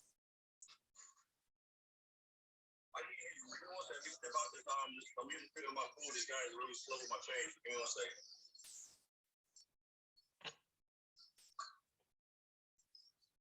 No, they're not used to giving change back in restaurants. I'm not dining in tonight. I'm dining out. So take mine and go. Thank you, sir. Yeah, hello. Sorry about that. What was you saying? I can hear you now. No, I was saying about how I can't even listen to some of this music, like when you in a car and it comes on, if you literally listen to some of the lyrics, you be like, man, cut this shit off. What is they really saying? They really literally just talking about killing people. Me and my homegirl one day, we was like talking about the Chicago drill scene, right? Yeah, that's what I was saying, but you probably didn't hear me. I was like, Chicago seems like the base of that shit, like murder capital, like. Oh, yeah, they are the base of that right now. But when you listen to their lyrics, some of them, they actually telling you how they killed the person. They actually telling you exactly what they did to kill the person they did. And it's kind of bugged out to me that the police did not arrest these folks. Like, how you not locking them up? Yo. They tell you in their lyrics, we ran around 83rd, pulled up on the Yo, yeah, I know y'all. I heard those. I heard that song before. Yeah. But see, it comes to a certain situation where they don't, like, life itself is not valued to them. Like, they don't value their own life, so you have to bring back that life value. Like, like you're taking a life, like that ain't nothing like to sneeze at. You killed the man, or killed the boy, whatever, killed the girl, whatever the case may be, and and they do it with such ease, like it's nothing. All right, I'm about to go there with you. Like I said, they got like that because of the older generation. I myself have been doing, I don't want to say an experiment, but I've been doing research and I've been looking at all of these YouTube videos of these interviews. You know why? Look at all of these old big, what do they call it? Kingpins that now they done did 20 years and they done came home and they literally doing interviews talking about how much drugs they sold, how many people they done killed, and how they making this shit seem so normal. You know what I mean? Like, look at look at the Alpo, and I saw one of the last interviews where he literally talked about how he killed Rich. Then we got the guy that did the Dawn Diva magazine. All of these people are promoting that drug life and all the shit that was going on. But one thing that but what I don't understand is because a lot of them, like even the guy that I think is the one that started the Dawn Diva magazine, he literally says, I've seen one of his interviews where he said he lost his mama over the drug game. How they. Here's the thing, right? Here's the thing. America itself promotes violence. It promotes violence. Like we live in a society that sex and violence sells. You know what I'm saying? And if you want any sort of attention, as we can see through social media, you either putting up some sexy shit or you putting up some violent shit. You know what I'm saying? You and I can put up a picture that says with words that say, get to this place and I'm gonna give you $10 million. They won't get it because they didn't read it. They won't go nowhere, they ain't gonna read it. But if you put up a picture of a girl with a booty out or a guy with a bunch of money in his hand and a gun and say that same message, you have a line from here to fucking China. You know what I'm saying? Because this is what this is what we're buying that to.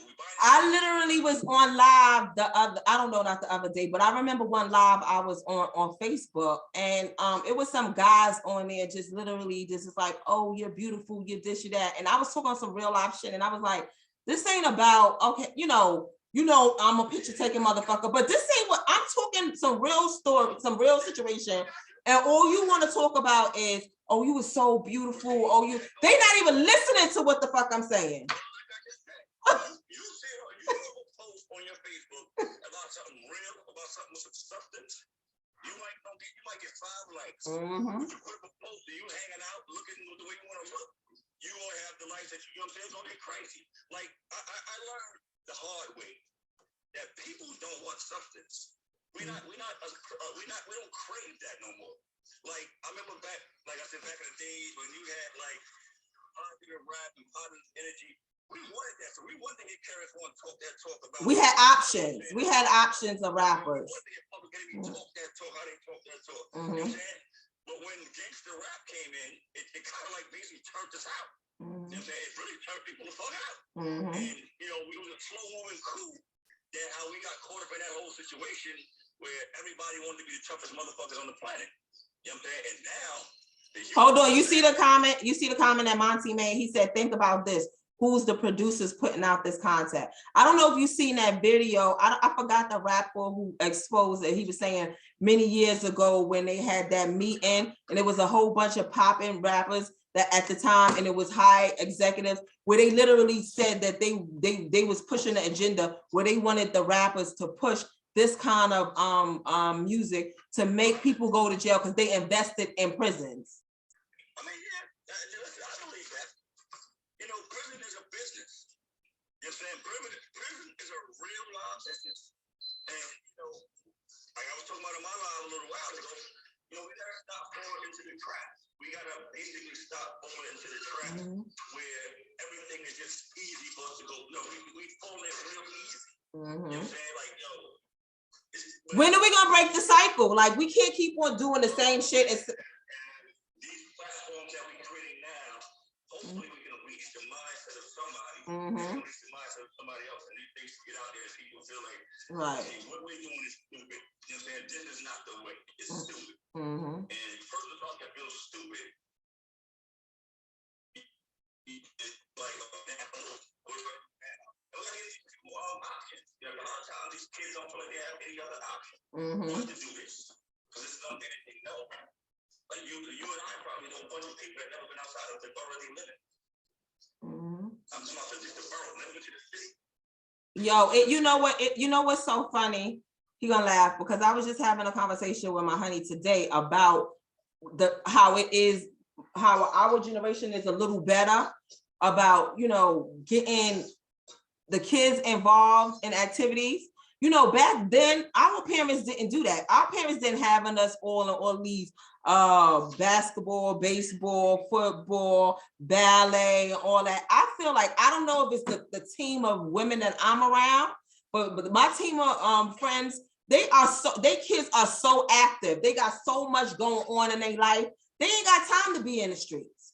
And I feel like we was having that conversation about a lot of parents do not, like he has 2 kids and he was like, he's not gonna let his child give up. You know how kids be like, oh, I don't like that no more. Sometimes we gotta like tap into their creativity because they don't know. You know what I mean? I don't feel like my mom pushed me to be too creative. I think that, you know, as us being older, need to get our kids in all kind of shit. You know what I'm saying? Because you don't know what's gonna click in their brains, what actually might make them, you know, like, you know what, I really like this. And with kids, you know, sometimes they like stuff today and then they don't like it. What's up, Nikki? So that's why you gotta I think that we just need to encourage the kids to be more active and positive stuff.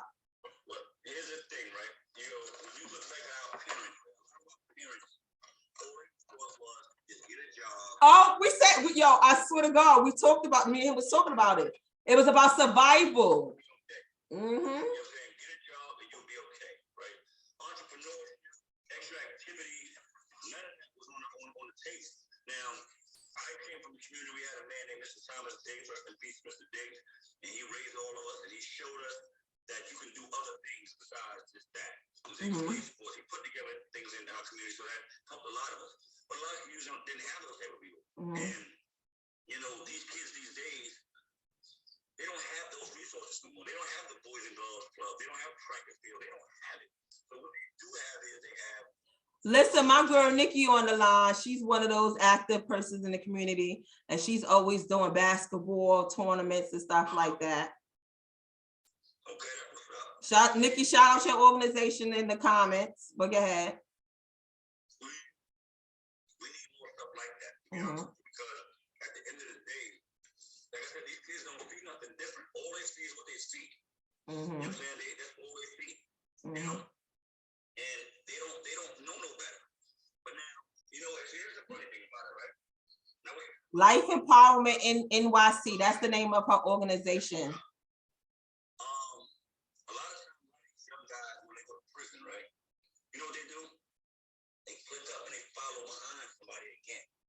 inside the jail. But now they become pawns in a game of chess. Because now it's like, you know, you thought you were so big and bad as an individual. In prison, you can't move like that. That's how gangs are that's how the gangs are formulated. A lot of these people become gang members in jail because they need protection. They need to click up with somebody. They can't hold themselves down by themselves, so they got in these gangs. But even inside of there, they be used as pawns. You know what I'm saying? It's like, yo, listen, we need you to go stab him over there. Mm-hmm. You stab him over there. Even if you're in the gang gonna flip on you. Mm-hmm. So now you still big, you still crap. You still have this identity crisis. Mm-hmm. And that's a lot of things that people don't want to talk about. There's a lot of people out here in the world that don't even know themselves. I'm talking about people in our age, older, younger, they don't even know themselves. You keep saying our age. I'm not your age. I'm 26. No, the fuck out. Now you OD. Now you OD. You just said you 47. Don't be putting it out there like I'm 47. I'm 26. He's 47. I don't know. He keeps saying our age.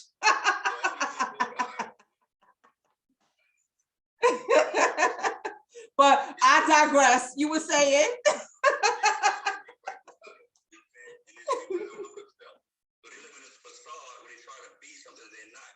You know what I'm saying? They're trying to find themselves in that facade.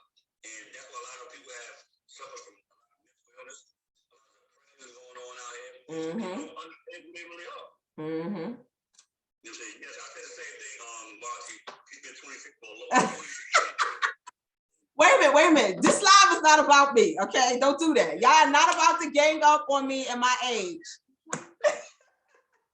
We ain't gonna do this. Y'all not gonna do this right now. I said what I said. I'm 26. He said we have to create the space. We have to create spaces for your youth to have a place to figure this out. Exactly. Exactly. I'm gonna ask your live audience. I'm asking your live audience. What do you guys think about black men in therapy? How do we, is it enough of us black men getting therapy? Nope. I was talking about that today too. That we need therapy? I'm gonna let you handle this right here. I literally just said this today too. What do you think? But I believe that we do need therapy.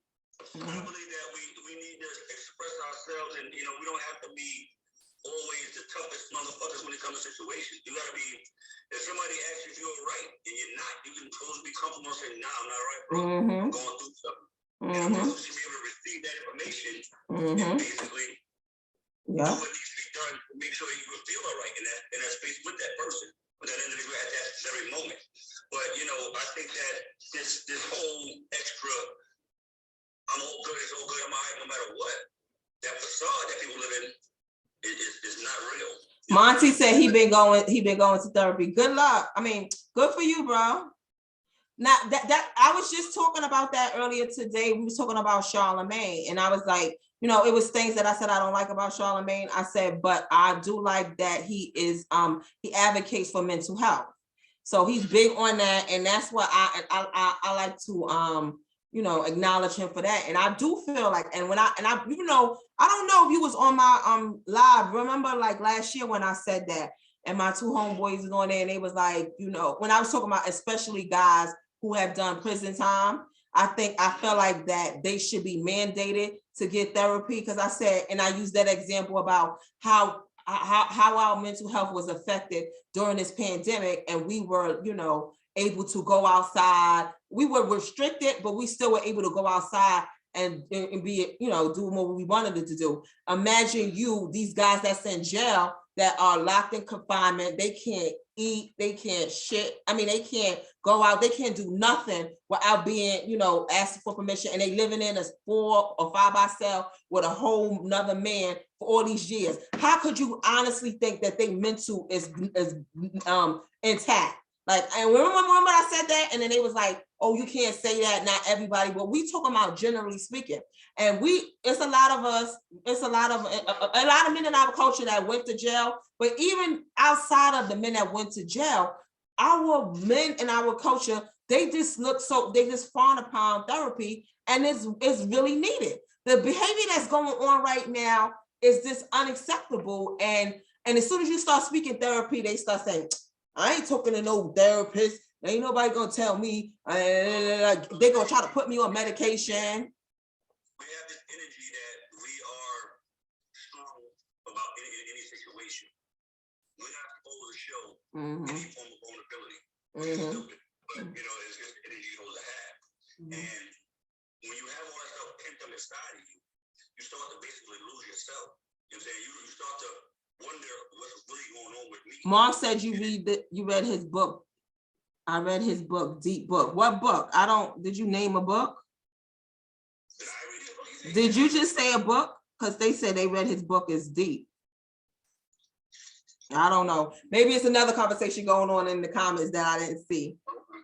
But yeah, I'm 100% with you about the men need to get, if sometimes you know me, sometimes it's hard for me to speak on topics like that. And I like it when men like you speak on it, because as soon as I say something like that, they always think that I'm man bashing or you so hard on men. But the fact of the matter is, statistically speaking, it's more women in therapy than men.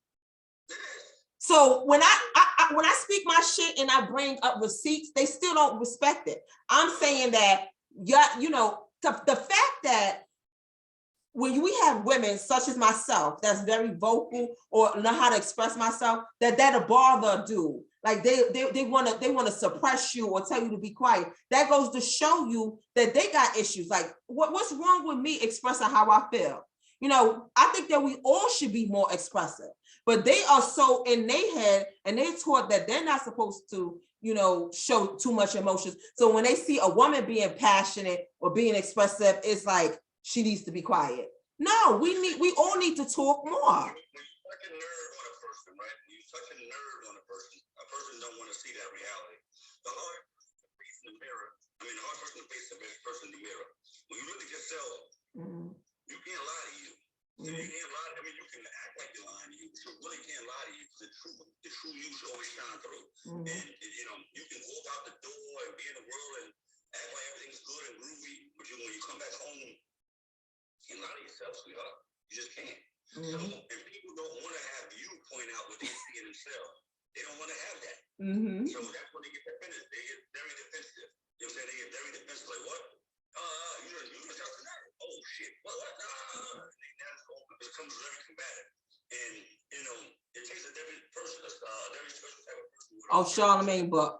They told my Charlemagne book. Did you read it? No. Oh, yeah, I did hear it's really good. I did hear that. I'm like, it takes a very special type of person to internalize their own flaws, mistakes, and recognize what's really going on with them. And then go seek help for that. You know what I'm saying? Not just make that happen and then go seek out help. And for us men, especially as black men, a lot of us ain't willing to do that. Because we are, as we say, what up king, what up queen, we are kings and queens. In reality, and I hate no shots thrown at nobody, we ain't kings and queens of shit. Hold on, I don't know about that. I'm the queen. I don't know. Now you going too far.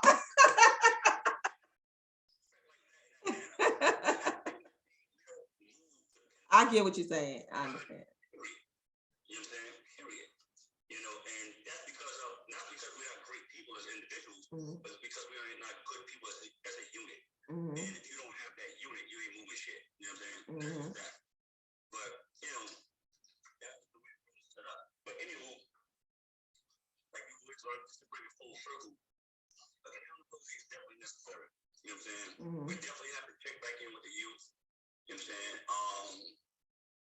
Those that don't want to listen, maybe the other ones can sway them to bring them all along later on. We have to keep our hands back there. You know what I'm saying? Even as one another as adults, we have to check in with one another and make sure that you living up to what you're saying. You put that energy out there, make sure you walking that walk and talking that talk. You know what I'm saying? That's just real. And that's that. You know what I'm saying? That's just that. And as a black man, I'm gonna say this, and I'm gonna say it on your live because I say it on mine all the time. We gotta respect our black women, y'all. We gotta basically, understand that they have the biggest. What's the word? Hold on, you gotta speak for for the people in the back. Hold on, is this mic working? Hold on, he's getting on something real important now. People give up on the youth when they mess up, but forget they was once young. We have to save them with love and honesty. Yes. So now to piggyback off of what you were saying, what you was getting ready to say about the stuff that we as, you know, Black men need to be more respectful to Black women. And now this is the thing that I wanted to go about on baby. Now, you know how the whole baby situation, I feel like as men, y'all supposed to be leaders, right? And we supposed to follow y'all. Now, even if women is going being stupid and getting on live and airing out their business, you as a man never supposed to be doing that. Y'all want us to follow y'all, but they're not showing leadership skills. You know what I'm saying? Like, are you walking around like a king? Are you being a leader? Like, I'm supposed to follow you. Are you doing the same goofy shit I'm doing? Like, I'm emotional and I'm on Facebook talking shit. Now you want to get on there and do that? And this is the man that's supposed to lead me? No, where is the person that say, nah, we ain't supposed to be doing that? Where is the voice of reasoning? And the thing about it is, what I wanted to say to piggyback on what you were saying, at the end of the day, women are more emotional and we are more sensitive. Now, when they see us, like me, for instance, talking about, I'm gonna correct you though. And on a different note, from a different perspective, I think a lot of these men are more emotional than a lot of these women. that's true. But You know, instead of being on defense about, oh, like for me, you know, some people might say, oh, she be bashing men. Why don't you look at it like, oh, she's coming from a place of hurt or a place of experience. So instead of them saying like, well, how did she get like that? Why did it happen? And you know, I'm very vocal about why I feel the way I feel about it. Instead of them, they'll bash me for having emotions about being hurt, but won't speak nothing on the fuck boy that did the shit to me. You know what I mean? They will leave him alone, but get mad at me if I bring up, yo, this nigga did this or this nigga did that. They'll call you stupid because you accepted that. They see themselves in that fuck boy. Mm-hmm. So you understand that as well. You can't say they're gonna defend, you know, you in that situation, but they defending you. Well, they don't even got to defend me, but just also acknowledge or understand where I'm coming from instead of just be like, oh, she's scorned, she's bitter, she's that. We are humans. If you hurt somebody, they have a right to have a feeling and express it. So if I'm saying this so that it's coming from a place, instead of trying to get to understand, well, why does she come to this place? Because I'm very vocal, I talk about it. They won't speak nothing on that. Oh, you know, men to be men, or you chose wrong. So now, hold on, pause one second. And it's about your point. It's gonna sum up your point in real. Did you see the video with the football player that came in the house and beat that lady up? Yes, I did. Yes, the fuck I did. Video, right? Yes, I did. Terrible. Facebook, right? Somebody I know posted on Facebook, and it was guys said this, like, yo, before we jump to conclusions, we gotta see what she did to stop that. When is that ever acceptable? Like, and that was, and I got screenshots. Like, yo, bro, like that don't make sense, bro. What are you talking about? Like, this is where we at, Dino. This is where we at. Where in the world is that justified? You walk in this house, punch straight in the face, throw around. Like, if she was there, up in another person, that still doesn't justify you to do all that like that, bro. Like, it really doesn't. But that goes to the point where you have to always place blame elsewhere. Mm-hmm. You know, and I'm not saying to anybody on the live, but as Black people, for the most part, we always project out. It's somebody else's fault. It's always this fault, this fault, that fault. We don't internalize well. We don't take accountability for ourselves. We don't have that internal gene where we go, you know what the fuck? I did something wrong. Let me not do that. And as Black men, we're the biggest ones of that. Like, I had a talking on Instagram. I was like, yo, women go through so much, right? They already put up with so much. And then for these knuckleheads to still treat them like less than nothing. You know what I'm saying? Less than nothing. And at the end of the day, the moment the women do that to them, oh, she's a foul, she's this, she's that, and they go into a whole fit. That's why when you're saying that accountability in the Black community is absent. Someone just said accountability. When you said earlier about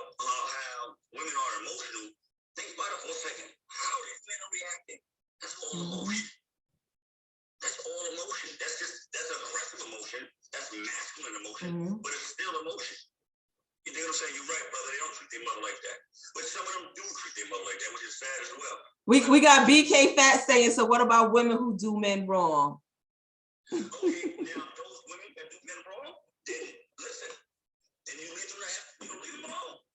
You leave them alone. There is both sides to this story. There's good men, there's good women. There's bad men, there's bad women. But at the end of the day, and I'm just speaking for myself, like when I'm talking right now, the situation I've been in, the women came in me genuine. I might have fucked up a lot of those situations because of my, the things I was trying to do. And hold on, let me say something, Dino. If men will keep it real, we friends. You have said that to me before. Most of the guys that I'm really friends with, they would say that they had a lot of good women and they fucked it up. Like, if men really keep it real, you don't meet a whole bunch of fucked up women. You meet more good women and you fuck them over than you meet in bad women. But a lot of men don't want to admit that. And then they want to act like we bugging when we making this, because we actually are affected by the hurt that they done caused to us. And I'm talking BK Bass right now, right? There's some women out there that are fucked up. You know what I'm saying? He said we do fuck up shit. Now, we can all say, go back and forth about who do what, but it's the women that love us the most, that have never did nothing wrong, that we did dirty. That even they know why. Oh, Lord. We did dirty. You know what I'm saying? And at the end Preach. You know what I'm saying? At the end of the day, sometimes if you got to understand, karma comes back. So if you did 7 women dirty in your lifetime, and one bites you back, you gotta eat that. You gotta eat that. You know what I'm saying? So that's cool karma. Hold on, Twain. It's one thing I want to say. I was just having this conversation with my sister-in-law. It is so funny when you said that it's a lot of women out here that did good by do, and they still got shitted on and fucked over. And you know what? Like, I literally was just speaking to my sister-in-law about that, and them be the same one. I'm gonna throw myself on the course like my husband, me and him not together. This man had so many different relationships since me and him got separated, and I'm struggling to get one serious one. And it be like these niggas that will do you dirty, they have no problem with getting another girl. Like, it'll be girls lined up to get the same treatment that you got. And meanwhile, I'll be sitting here like, damn, you know what I mean? They the ones that be fucking people over, they have no problem getting into another relationship.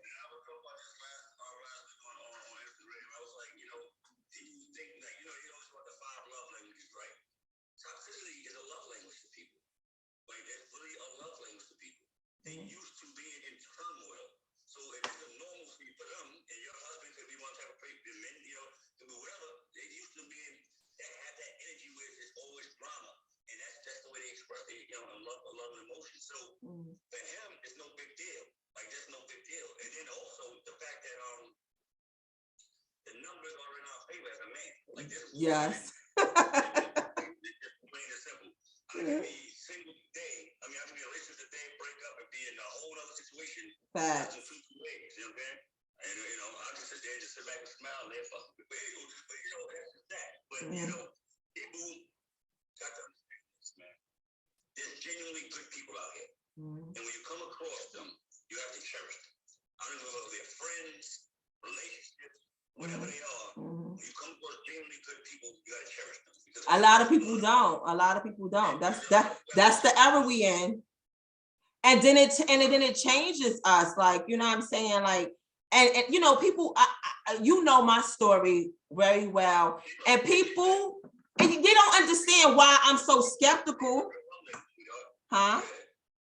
People don't understand, like, why. It's like, you damn if you do, if you damn if you don't. Like, my homeboy Mike, me and him always go be back and forth or whatever. And he'll be like, oh, some of the situation that you went through, you got to take accountability that you allow that, right?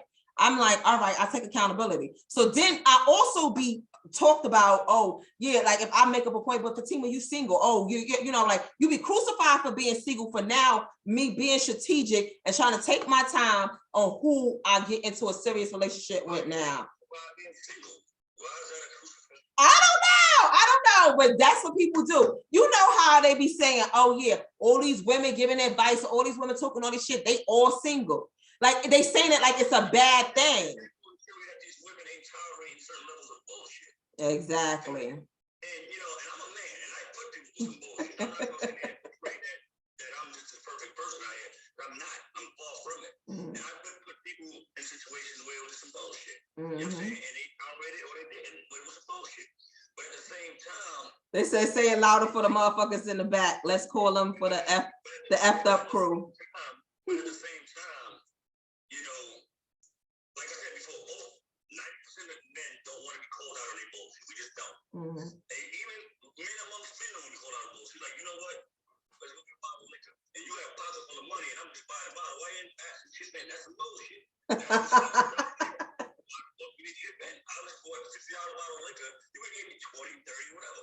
You got a pocket full of cash, or you take that same money and go spend it on something that you want to do with drink my booze. That's some bullshit. So we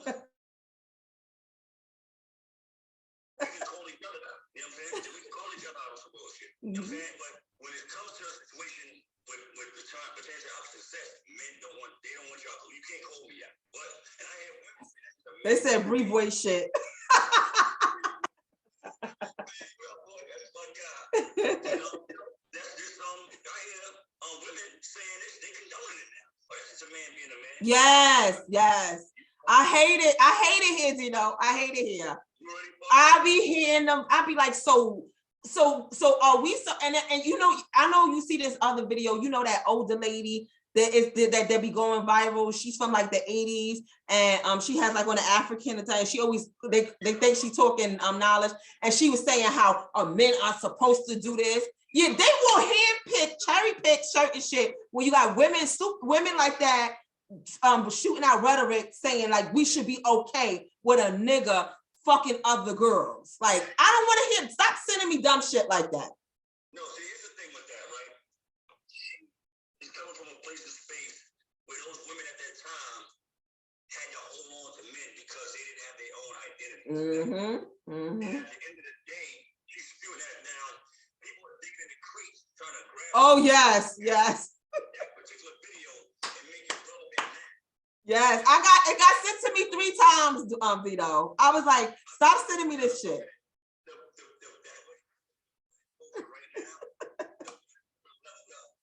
once they have their own independence and money or whatever the case may be, I gotta charge my phone. And once they became that independent, it became an issue.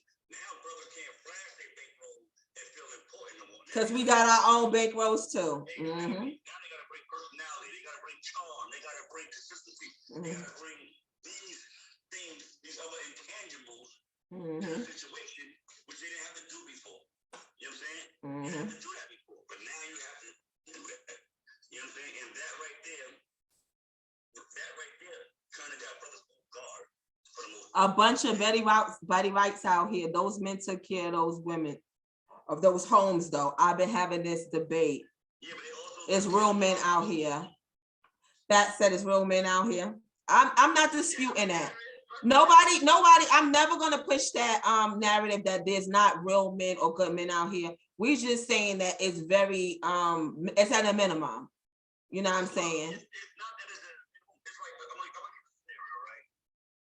Like, talk about the police, right? The police that do dumb shit to us, they beat us up, whatever. They have their partners standing by the side watching. Or their partners just as guilty as the cop that beat us up. So if the good men is out here, these assholes are doing asshole shit. Are we just as guilty as the men out here? You talk about it. And don't call them, and you don't call them out on it. If you don't call them out on it, then you condoning it. Exactly. So it's like you know, you gotta start checking. Yo, bro, listen, man, respect the lady. Like, you know what I'm saying? Do the right thing by that, man. Like, you know what I'm saying? If you don't Men have to bring conversation. Lord knows that is hard for men to do. Okay, so that's a whole nother thing. I'm gonna speak about it for myself. I just talk to y'all. Yeah. The cows come on. Well, Dino, you are rare, but it is hard, like, to get men to have a stimulating conversation with you. All they want to do is text you what you doing, and you know what I mean. It's so easy. it's so bad out here that men don't know how to communicate and converse. That if you are mentally stimulating somebody, we might look past all the other shit because we so used to not getting a stimulating conversation from somebody. When we do find it, we be like, oh my God, he looks so good. He don't even gotta look good. We be like, but his mind be so stimulating that it's more attractive than anything. I feel like it's I'm sorry, I be calling them bimbos. Like it be a lot of guys out here that literally just look good or got money, but they don't even have they don't know how to hold a conversation. They literally just bimbos. It's sad. BK Fast said it's some hurt women voicing their opinions on here.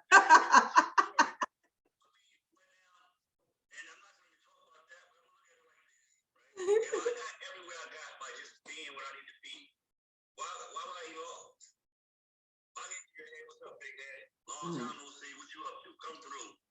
And you coming through. And we doing it do. And I send you back where you came from. What's the point? Why do I need to talk to you about much of nothing? So my homeboy Mike said the same thing. We be talking about certain shit and then he be like, I'll be like, but that's corny. That shit don't, he said, how is it really corny if it's working?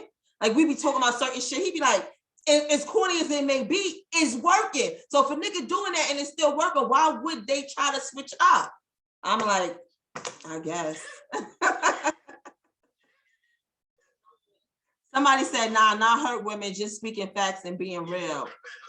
It is hurt men too. This is why families are broken.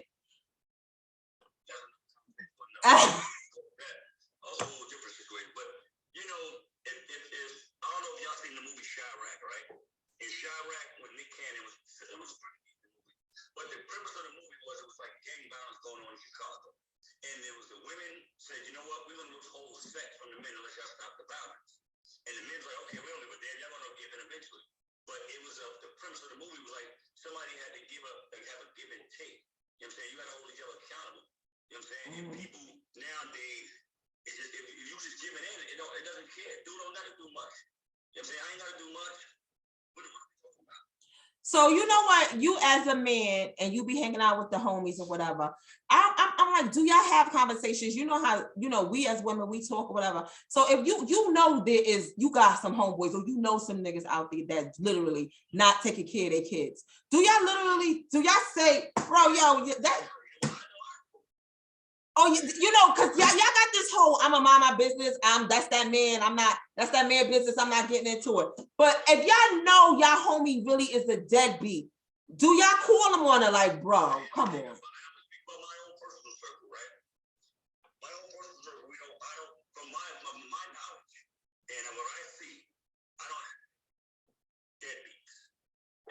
In my male friends, I just don't. You know what I'm saying? I just don't. And we have an energy of we take care of kids. We have that energy. We've been doing that since we had kids. So, and my daughter been 23, so that's been going on for me for 23, 24 years. And the same thing for all my other friends. We have that energy. We're gonna take care of the kids. Now, that's not to say behind closed doors that it doesn't go on. You know what I'm saying? I'm just saying amongst us.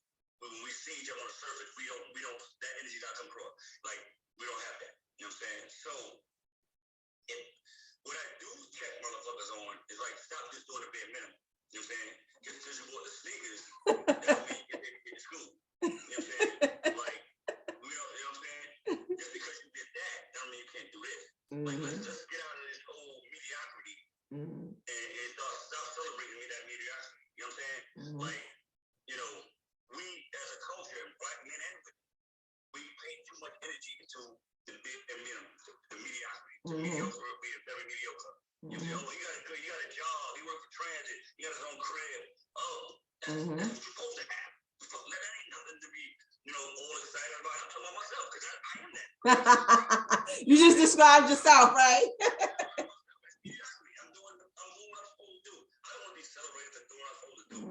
Let me do something where it can actually move the people around a little bit, and then you can give me some flowers. Right. Now, I'm doing what I'm supposed to do. This is what as a grown man, I'm supposed to have a job, supposed to be self-sufficient, supposed to have a place to lay my head. You know what I'm saying? That's mediocrity. But we celebrate that too. I hear women say a lot of things. Oh, you a good man, you a good cat. No, I'm just a man.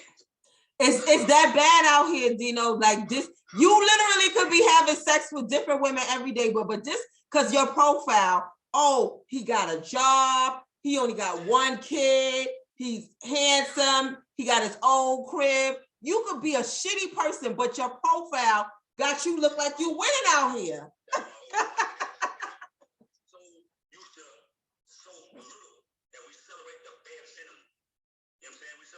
Hold on, let's read some of the comments. They going off in here. They said, you got some women who make it hard.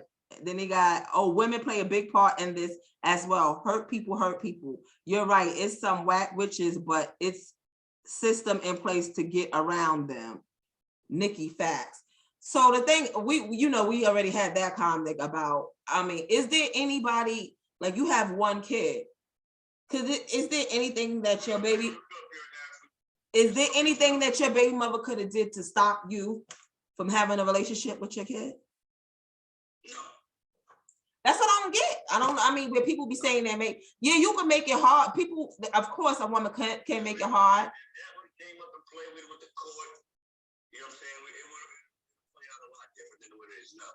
And my character, like, I was having this discussion with one of my friends, right? And we was talking about the welfare system, right? And back in the days, how, you know, have you ever seen the movie Claudine? When, and in Claudine, when the welfare came to the house, the father had to leave. That wasn't real life. That wasn't just in the movie. They said that's how it used to be back in the day. No, that's how it was.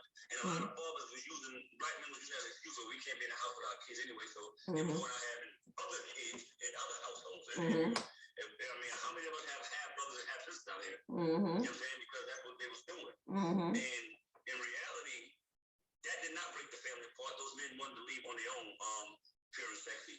That they, because you could have said, you know what, middle finger.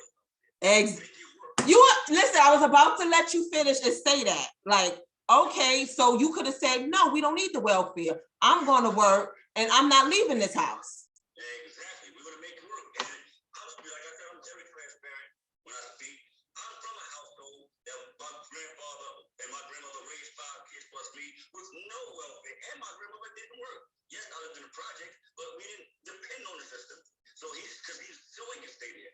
You know what I'm saying? So those men in that time and in a lot of times now. So look, P said how when they took the jobs. And somebody said, Pure, you're wrong. Go watch it again. They closed down the factories. Okay, then you find another way. You do what you gotta do. And you know, I'm not saying that things is not gonna be, everything is peachy cream is gonna be easy. Trust me, I'm not saying that. The road is not gonna be easy. Like, yes, they did close every factory, but at the same time, you find something else to do. Everybody didn't use welfare, back then or now. You know what I'm saying? You find something else to do. You gotta put your mind to it. You know what I'm saying? And at the end of the day, like I said, that's why if you start to look at people, all of us, a lot of brothers have this. Why? Because Daddy on the song, Daddy was a rolling stone. When he laid his hat was home. He was out. He was breaking out. It was breaking out. They said that they closed out, the Italians made unions, the Irish had their cliques. Facts, but any means necessary, do what you got to do to provide for yours. Exactly. You're right about that. The Italians and Irish, I'm going to get to you in a second. You're right about that. The Italians and the Irish did form unions. But what made them more different than us? Why we couldn't form unions? The Black Panthers, you know how young the boy was when he died as a Black Panther? I think he was 21. Yeah. You know what they started? They started the freaking WIC program. They started the free lunch program. They started going to the community and make sure that their own people was good. That started from Black Panther. He was 21 when he died. So we could do that. It's just like I said, there's a lot of excuses to give.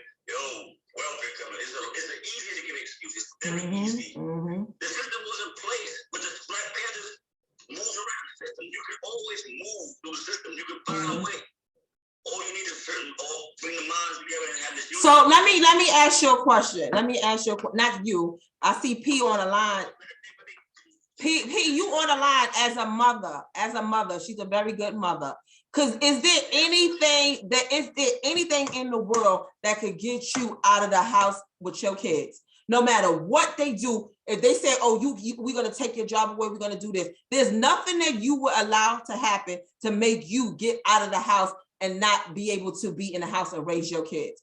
Why can't a lot of these men have that same mentality? There's women that will move mountains before they allow their child, for them before they not be a part of their child life. What he's saying and what I agree with is a lot of these men, they were so easy to give up on their families. Why was it so easy? Well, because you know what? We're going to pull together, all 50 of us in this community, we're going to pull together, and we're going to go to school, and we're going to learn trades, we're going to learn how to do these different things, so we can become independent of the Black community. Well, he said, if you put anybody in a barrel, what would they do? If you're smart, we can get out the barrel. Exactly. I'm not making excuses, but I understand why you are so far behind, why we are so far behind. That selfishness, what's the partners did. Now we too individualize, everybody doing them, and there's no longer villages raising children. Hello. That will I think you just got on a live. That's what we was talking about, earlier about, we need to be more active about our community and our youth and all that. I say this all the time. I got family members right now that don't speak to me right now. My brothers and sisters, because I am that person. Like, I'm serious about the youth, but they got that mentality like, these are my kids. I do what the fuck I want to do with my kids. Don't nobody, I'm the aunt. If an aunt can't tell you, yo, you wilding, you bugging, you this, that, and that, they ain't trying to hear nothing from no strangers. But back in the days, the aunt, the grandmother, the mothers of the blocks, everybody could tell you something. Now, this generation, you can't tell them nothing. These my kids, you can't tell me nothing. And my own family, I have that issue.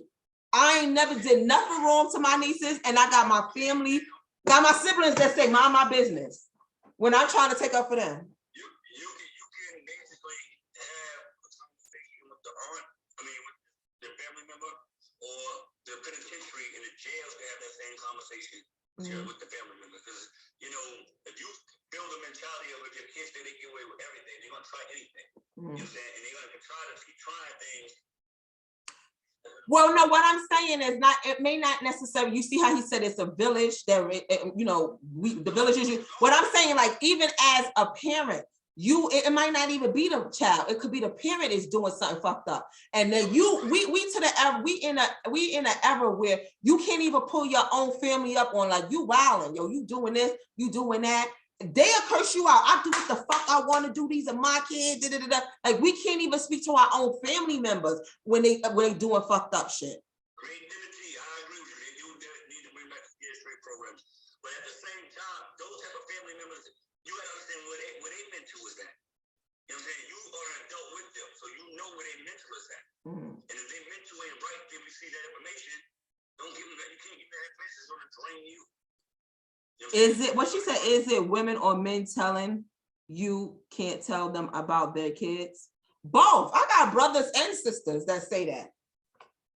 And generally speaking, a lot of people, I won't say a lot. I think it's the ignorant, because I got friends that we will tell each other if we feel like it's There's some people that don't want to take no advice. If both telling them about their kid, if it's both telling about their kids. No, what I'm saying, what she asking, I'm saying I have brothers and I have sisters that will be mad at me, because I would say something about not their kids. I'll be like, yo, why they like this? Because you did this or this or that, or you shouldn't do that. And they be like, don't tell me nothing about my kids. I do what I want to do with my kids.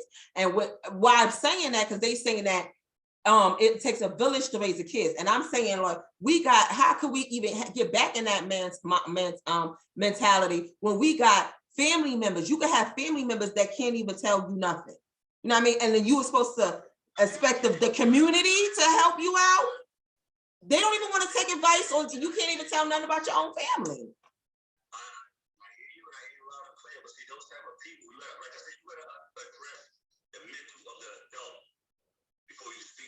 You know what I'm saying? Sometimes, I'm not here for that though, to be honest with you. Like, me neither. You know what you're supposed to do. You know what what I'm saying? And you know how you raising your child, what the consequences are if you keep raising your child that way. You do it. So I have to stress, if you want to be willing to receive this information, if I feel you're not willing to receive this information, what's good, Slim? If I feel you're not willing to receive this information, I'm not even going to give you the information because it's going to be a waste of time. Well, I mean, just to speak. I'm talking about family included. So what I'm saying to you is, all I can do is try to lead by example, and also speak to the young on a private level. Listen, you see how I'm carrying myself, and you show them and you glorify your life in such a manner that they want to aspire to be your life, not the life of the family member or the father or the mother they haven't tell them nobody to my kid, because that is a stupid mentality. You know what I'm saying? So you got to go past that person. Okay, I know I got to speak to your kid, but you know what? I'm gonna glorify what I got going on. You know what I'm saying? So the kid will aspire to be me and not you, because you're not mentally prepared. What's up, brother? You're not mentally prepared to receive this information about the gift. And we're not gonna have this confrontational thing because that's the position I took. That's what I said. I have family members that don't speak to me right now is because they feel like I didn't mind my business. Because I'm not gonna keep going back and forth with the adults. I will deal with my nieces or my nephews or whatever, and I'm not gonna keep going back with you. But like the brothers said, like they said in their comments, I do understand. Like a lot of women do make it hard, but like I'm just speaking personally. I am only a aunt. And I see how my siblings use their kids as pawns. So I can only imagine how some of these baby mothers is. As soon as they mad, they're using the babies. I don't want you talking to my baby, because they do that to me, and I'm just the aunt. So imagine what some of these men go through. But then again, these men have more rights than me. They could take them to court and be like, you can't do that and stuff like that. So I understand.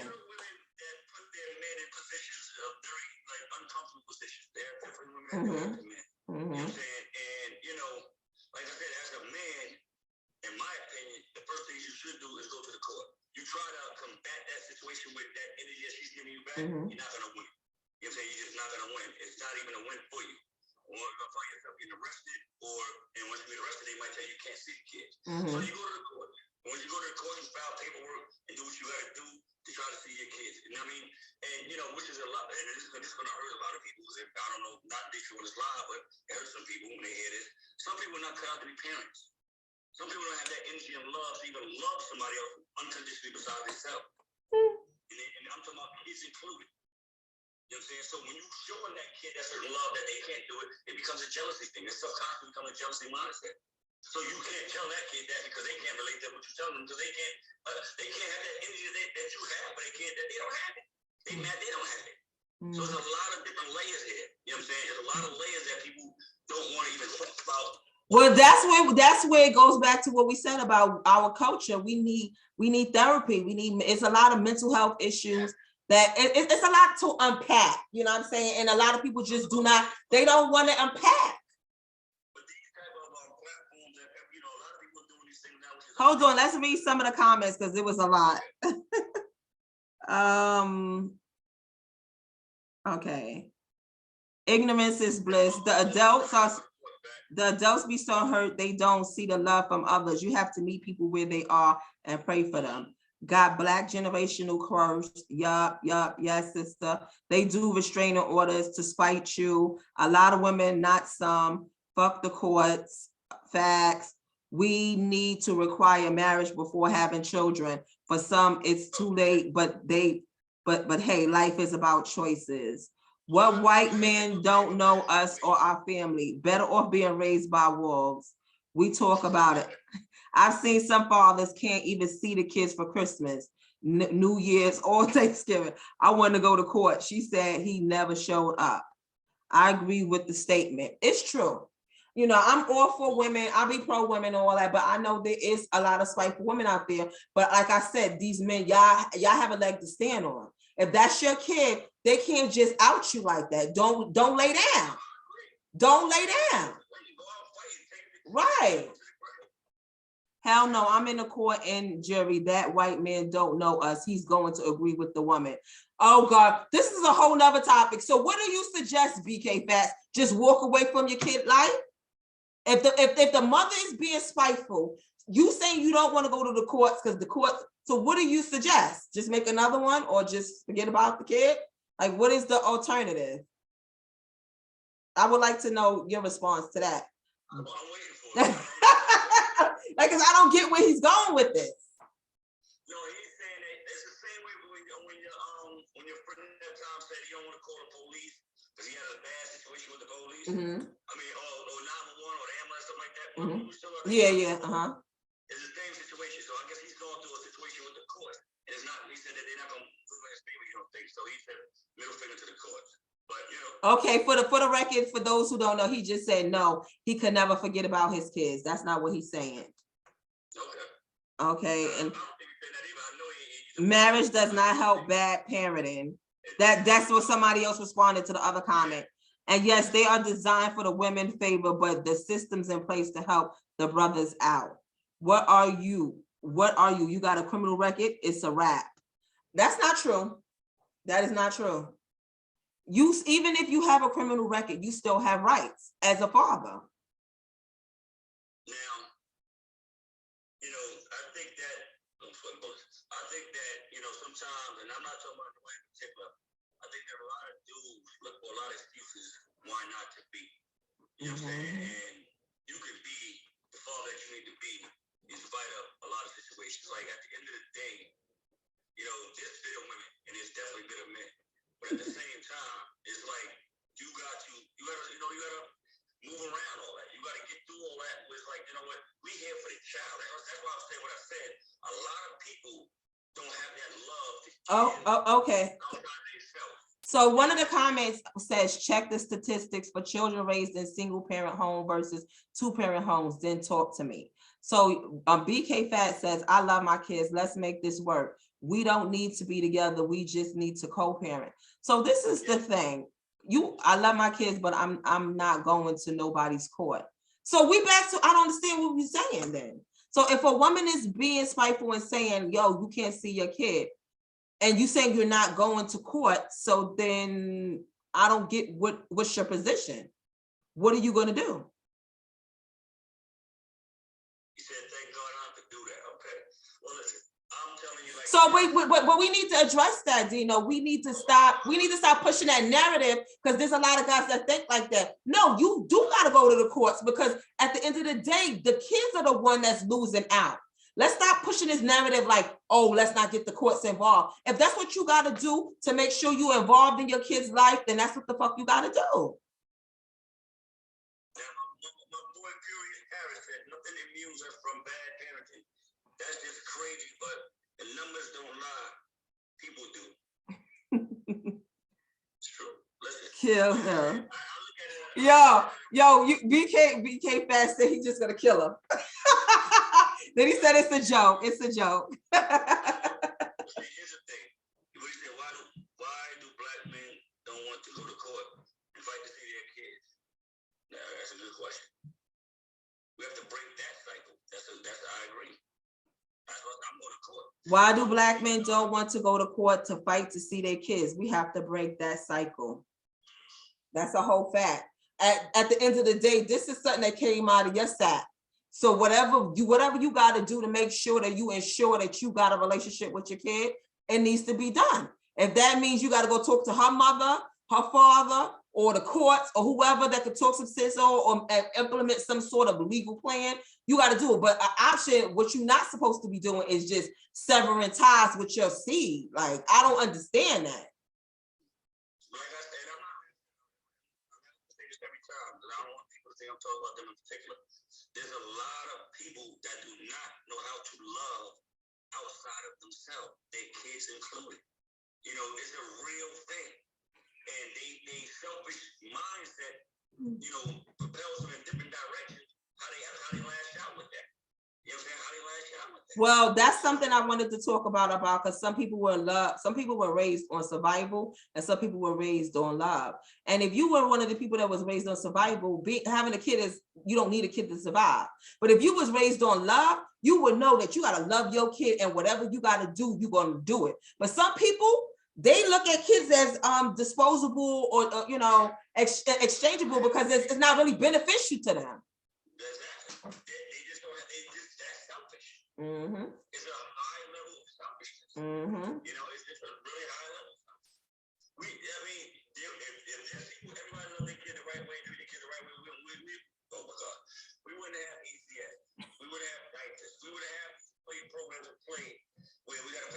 Well, first of all, Dino, we're gonna talk about that, but that's a whole nother show about that. The reason why that was incorporated, and that we got to get that out of the culture too, because in our culture, you're not supposed to call ACS on nobody, even if you know it's abuse. Like they look at it like calling ACS is like calling the cops. ACS is there for a reason. And that's a whole nother show. I told you before, we have to tell them before. If you are a victim or you see a victim, you're not a snitch. You're not a snitch. So if you're a victim or you see somebody get victimized and you report it, you're not a snitch. A snitch or things like of that nature is only if me and you do a crime together, I get caught and I go to tell them on you so I get less time. And if you call ACS on somebody who's actually being abused or neglected, you're doing the right thing. Like we need to reprogram our culture to thinking that this organization is just bad. Like ACS is bad. No, if a child is being neglected or abused, that's why you call them, not because you're mad at the person and you just want to cause some problems in their life. But if you actually know that a child is being abused or neglected, whether it's your family member, your friend, or your neighbor, you have an obligation to call. And it's not about, that's their kids and they could be taken away and go and sit somewhere worse. But they in a bad situation now and we're not helping them.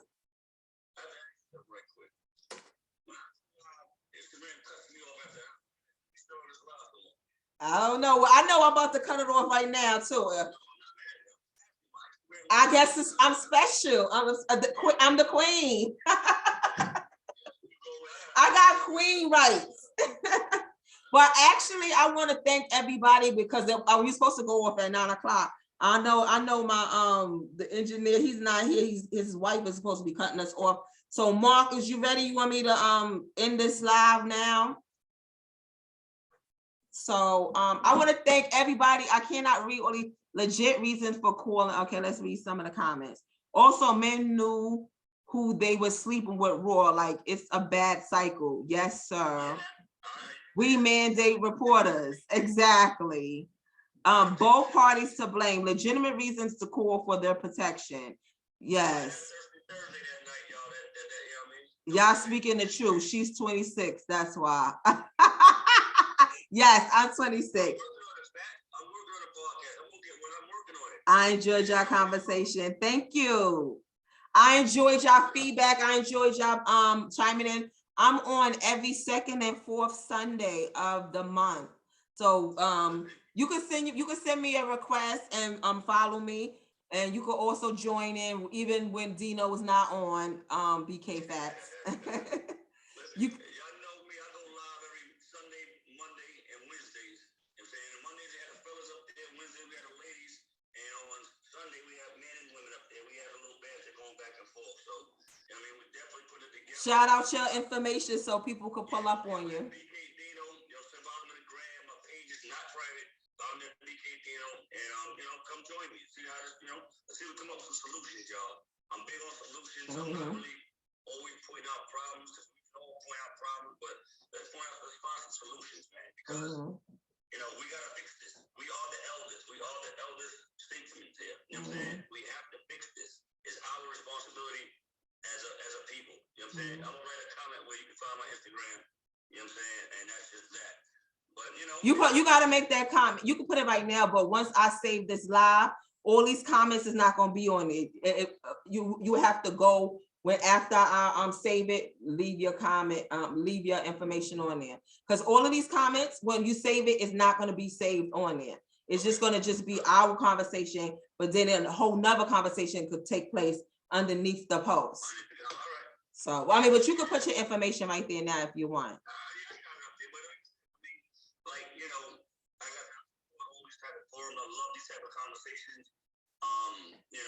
As a man, as a black man, myself accountable, and all the other black men accountable, BK Facts. You know what I'm saying? We have to do better in all aspects of manhood. You know what I'm saying? And I don't care where you at, there's always room for improvement. And our ladies, you know what I'm saying? I love y'all. You know what I'm saying? And y'all got love for me as well. I But we also got to start checking each other as well. Like, you know what I'm saying? We can't just let coonery and foolery slide. You know what I'm saying? Period. You know what I'm saying? Just point blank, period. And enough excuses, man. Let's get solutions. I'm out of here, y'all. Thanks, Dino. Thanks for chiming in. Thanks everybody for listening. But we have to end these lives and get off the station right now. Thank you, Monty. Thanks, BK Facts. Thanks, everybody. Thanks, Mikey. You just now joining. Now you got to go back and look at the live later. Thanks, everybody. I'll see y'all in this so this is the end of November. I'll see y'all in December, the second Sunday in December. Everybody enjoy. Take care.